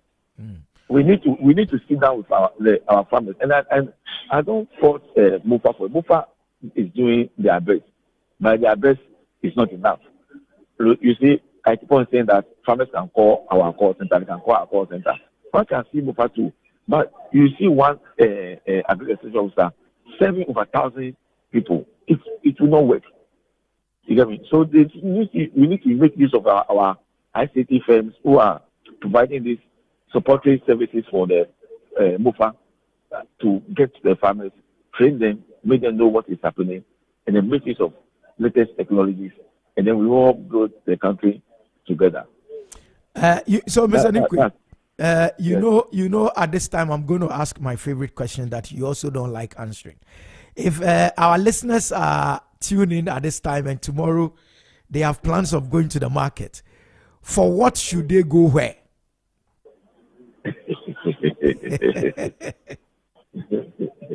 Okay, let me come in from you. I keep on saying you can call our call center, you can call our farmer line. The numbers to call is 0302 211 611 or 1900 0302 211 611 or 1900. These two numbers go straight to the call center. You can speak any local language you want, As of local current prices, they will give you. As of weather situation, they will give you. As of agronomic advice, they will give you. Now, where should you go? Go to your usual market. You have just 1 minute remaining. Any price change over there. When there's any price change, Friday morning we'll tell you that there's price change, so change your market and go here. I hope I've answered you. You've answered my question. Thank you so much, Mr. Gordon Ukwe. He's from Esoko, Ghana, and they are into giving us the prizes. Thank you so much. Next week, I'll come back and worry him again. Thank you so much, sir. Enjoy the rest of the day.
An example that if you walk into a bank and the banker thinks only people with account numbers are customers, he might not treat you who just came there for a remittance the way he would treat his so-called customers. So we said when you're defining customer, ensure that the customer, and then we also said during the week that great customer service is more or less voluntary, in the sense that it is something the person must naturally love to do.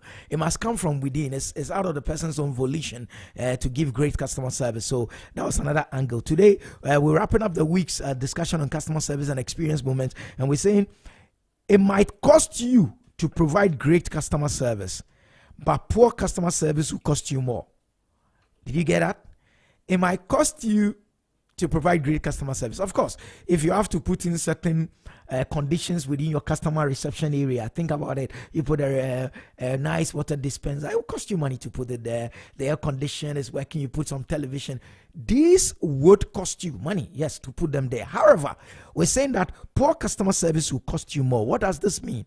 Research proves that more than 65% of customers defect because of poor service. And it will cost you 6 times more to acquire new customers than to retain existing customers.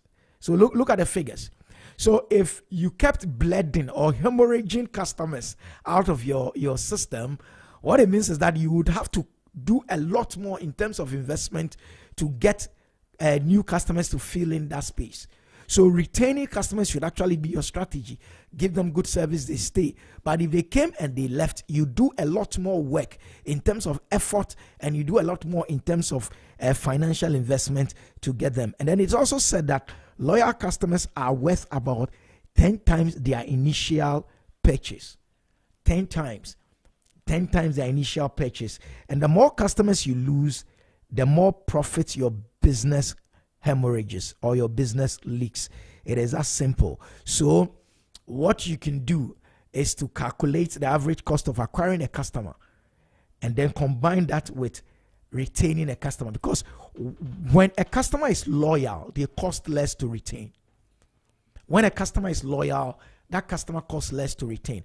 The customer you have to go and chase, you would drive fuel, wear and tear, effort to go get a new customer. But there are customers that, because of their loyalty, they would gladly come to you. They would gladly love to have you do business with them. They won't cost you more. As a matter of fact, loyal customers are even more forgiving than disloyal, than new customers. When they are loyal, if you make a mistake, they will just forgive you. So what is the lesson for today? Understand that poor service costs you more, so put in the effort to give great customer service. And this has been your customer service and experience moment right here on Zed in the Morning, Zed 101.9 FM. It's your lifestyle, leisure, and business radio.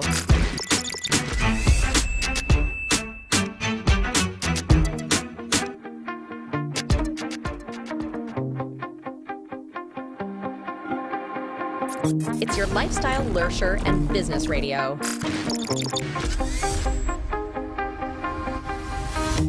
You shout it out, but I can't hear a word you say. I'm talking loud, not saying much. I'm criticized, but how I are, but let's make a say. Shoot me down, but I get up.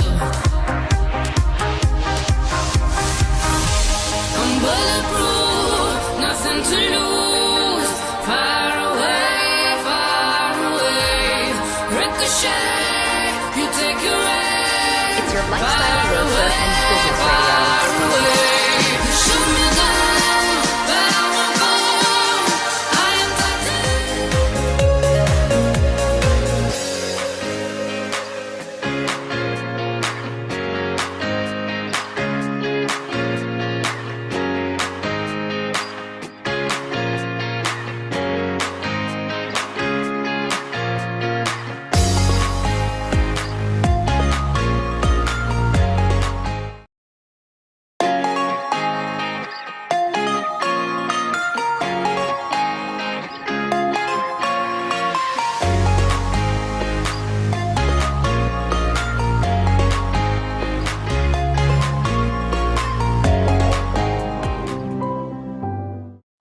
In the heart of Accra, nestled in the vibrant neighborhood of East Legon and New Beacon, a 360 multimedia firm has emerged. Introducing Zed Multimedia. With a steadfast focus on lifestyle, leisure, and business, we set out to bring high-value oriented programs that captivate the taste and desires of our audience. From the captivating airwaves of Zed 101.9 FM to the dynamic visuals of Zed TV and the innovative realms of Zed Digital and the incubation of advanced technological knowledge at Zed Tech, every facet of modern media is meticulously curated to engage and inspire. Also, let's not forget the new Finder newspaper, now under the Zed Multimedia umbrella, delivering insightful journalism with a business focus. Join us on the journey where innovation meets inspiration, where lifestyle meets leisure, and where business thrives. Change is here. Zed Multimedia, your lifestyle, leisure, and business platform.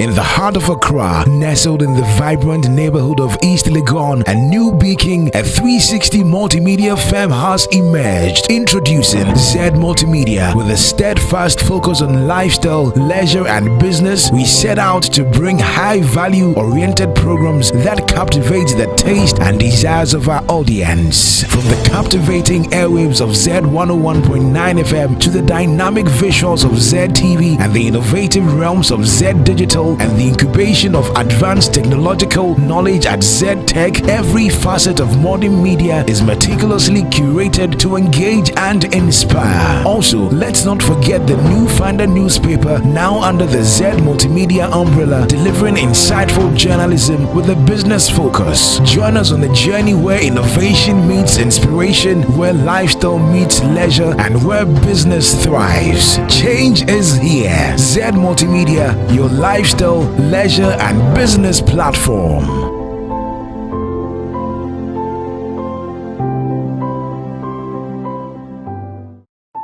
In the heart of Accra, nestled in the vibrant neighborhood of East Legon, a new beacon, a 360 multimedia firm has emerged. Introducing Zed Multimedia. With a steadfast focus on lifestyle, leisure, and business, we set out to bring high-value oriented programs that captivate the taste and desires of our audience. From the discuss next week, one of the things we. Good morning. Good morning, sir. Hello, good morning. Is someone on the line? Yes, this is Kezia. How are you, Jerry? Oh, Kezia, thank you so much for calling. I'm good. How are you, Kezia? Oh, by His grace, we are fine. Good to know. How's the weekend going to be like for you? We are going to enjoy ourselves. Tomorrow we will go to someone to have fun with the family. Okay, that's good to know. How's the week been for you so far? And listening to Zed, because we know you're one of our most... Zed is amazing. You know, I thought Kate was the best. But Zed, I mean, always jam with your son. Thank you so much. We try to do our very best, Kezia. Right. We're sure next week we'll be talking to you. Have a nice day too, Kezia. Abdullah Saka is here. He says he wants to say hello to you. Abdullah Saka. Okay, all right. I wanted Abdullah Saka to say hello to Kezia. He ran into the studios because his favorite caller just called. It's still Zed in the Morning. It's still the TGI Triple F edition. We're wrapping up on the business discussion. Ima, I was asking, one of the things we need to discuss next week, whether it comes up or not, we will create our story ourselves and discuss, is food inflation. Okay. Right? Yeah. Let's find out, because look at what Mr. Nikwe was saying, that sometimes when they go into the hinterlands, and that's why the discussions with Gordon Nikwe are always quite exciting. He said when they go and they find how much these things are costing in the hinterlands and how much they cost when they come to Accra, it's shocking. And he says, well, the woman will say is the cost of transportation. And his suggestion was, if we were doing the lake transporting, which would be cheaper, goods in Accra would be way, way, way cheaper in terms of food than we have them now. Why? It's like we don't want to help ourselves. What is this? Oh, Jerry.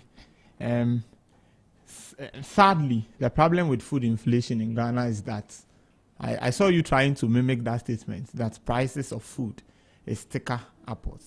Yes, that's what when it goes said. up, it doesn't come down again. Yeah. It won't come down again. And so what will happen again is that it will go further up. I think that we must tie that discussion in with food security in Ghana. Yeah, food security. Yeah, in Ghana. last week we touched on that with him, and he said the warehouses are almost empty. Yeah, the one of the Northern reports this week had something to do with food crisis in West Africa. Okay. Food crisis in West Africa. And then I want to read a portion of it. Please. It is projected that nearly 55 million people across the region will struggle to feed themselves in coming months. 4 million more than was previously projected, and a 12% increase compared with the same period last year, according to the World Food Programme. And the drivers for this crisis is inflation and the economic situation in the region. I think food for a continent that is supposed to be one having the food best sufficient. I mean, why are we struggling to feed ourselves? Yeah.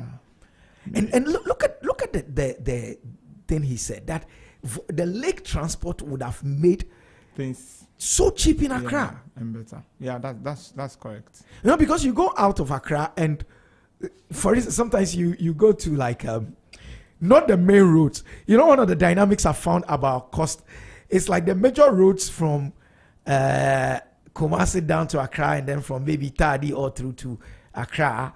Those who sell by the roadside, those who come and stand by the roadside with their crantier and the things, they add their own margins. As if they brought it from, I don't know. They got it from. I don't want to talk about those people. But have you realized that when you go off the two major roads and go inside, you get to realize that prices drop drastically. You would see somebody with a whole bunch of sugar cane, and when you ask him how much, he'll tell you it's 10 cedis. And then you come to Accra, and one of them is like 15. One of them is like 50. Do you think it has something to do with our attitude? Yeah, but we won't kill them. We won't kill once and for all. You don't know. Because I see that is the point you are driving at. Yeah, because if they come and stand by the road, the thing gets crazy. You recall there was this time, I think 2 months ago or so, I went, on the Bojiasi Road, Kaswa Bojiasi Road for a funeral. You mentioned. And I was sitting and I saw this person come to the funeral grounds with a whole paint rubber full of oranges. Okay. So I said, Charlie, guys, call this lady. She comes, and I said, how much the oranges? And he said 20 Ghana or something. I was like, what does she mean by that? Is it 200? She says, no. So now I can't even have containers to put the thing. They have to put them in the boot of the car. But those same oranges get to Accra. Charlie, it cannot be fuel and transportation. Greed is also part of the things. But all I'm saying is, if we sort out our transport systems well, evidently road transport is more expensive. Yeah. If we sort out other means of transporting food, it will reduce the burden. I think I agree with you. Jerry, I want to read for you. There was a study conducted by a comprehensive food security and vulnerability analysis in 2020 on Ghana. And then they were assessing food security across different dimensions: rural, urban, administrative region, ecological zone, and livelihood zone. Findings from the study indicate that food insecurity in Ghana stands at 11.7%, implying that 3.6 million people in Ghana, or of our population, are food insecure. It means what? 3.6 million Ghanaians are food insecure. They don't know where the next food will come from. Yeah, and out of that, 5.2%, which is approximately 1.6 million people, are severely food insecure. That is food insecurity at another level. Severely? Severely. And for those who are moderately food insecure, 2 million people. That's interesting, Ima, because you see, what I find and most of course, interesting the is prices, the access to food plays a major role. Yeah, because from those same people in Accra who are struggling to buy tomatoes, 5 of them to go do stew, that amount they have, they could afford it if the prices were not as exorbitant.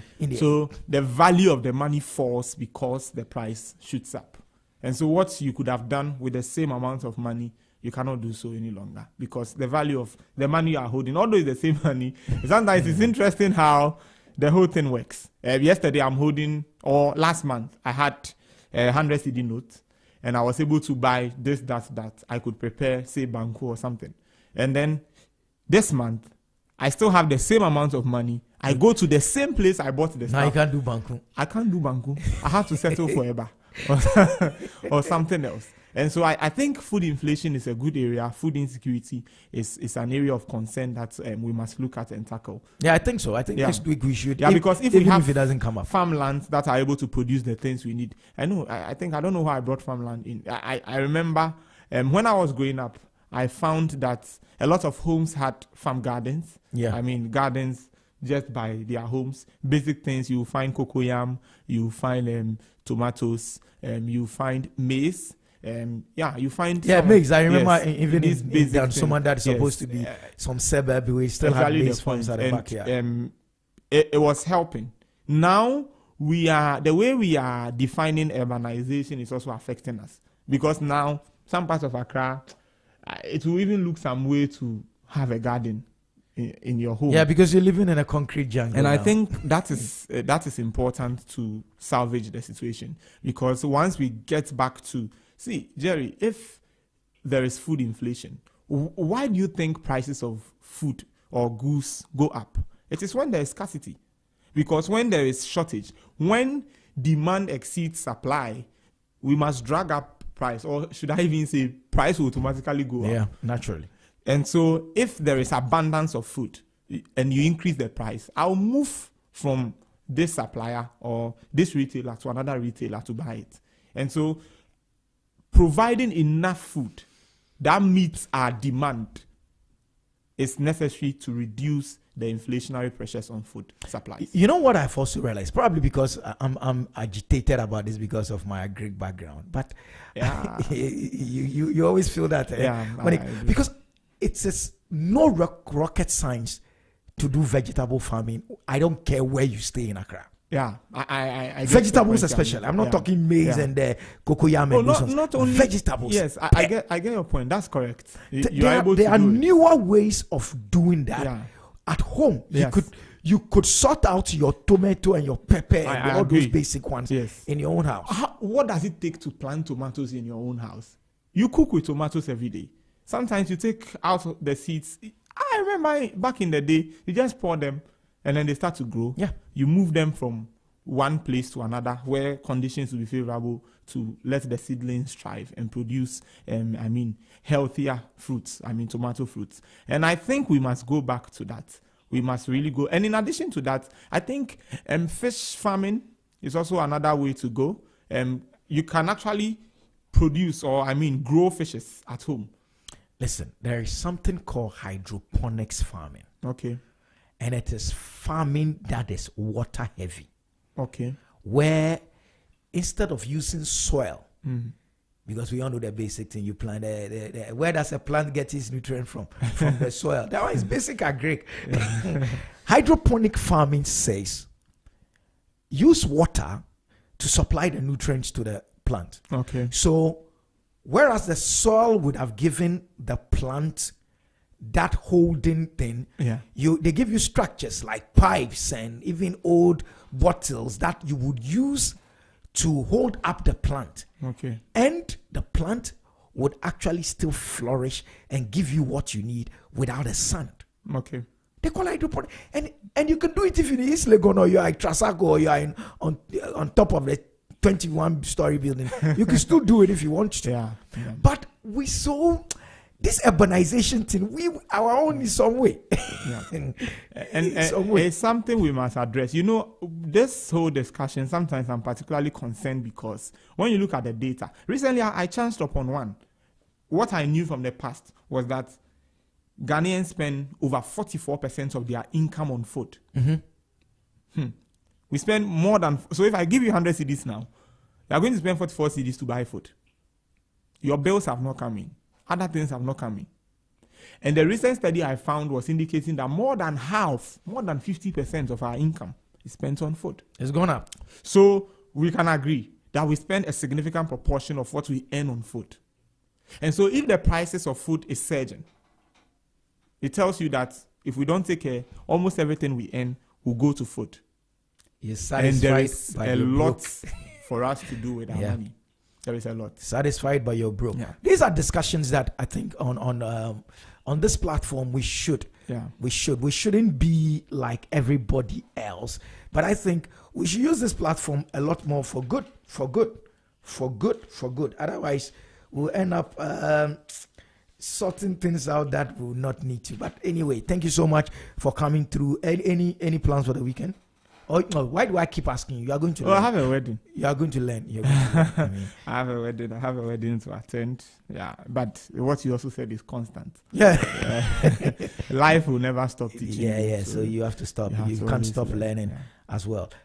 For me, I think that there is a Zimbabwe thing I need to do, and then we hope that we have a good one.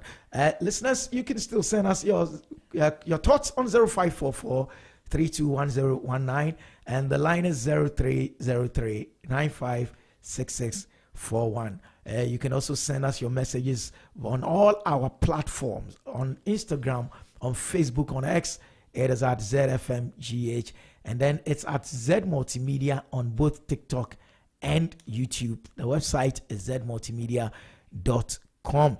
It's just a few minutes to the, in fact, it's 10 minutes to the top of the hour 10. NYA, the brand comes your way with the brighter side at 10 a.m. This has been the Friday edition, the TGI Triple F.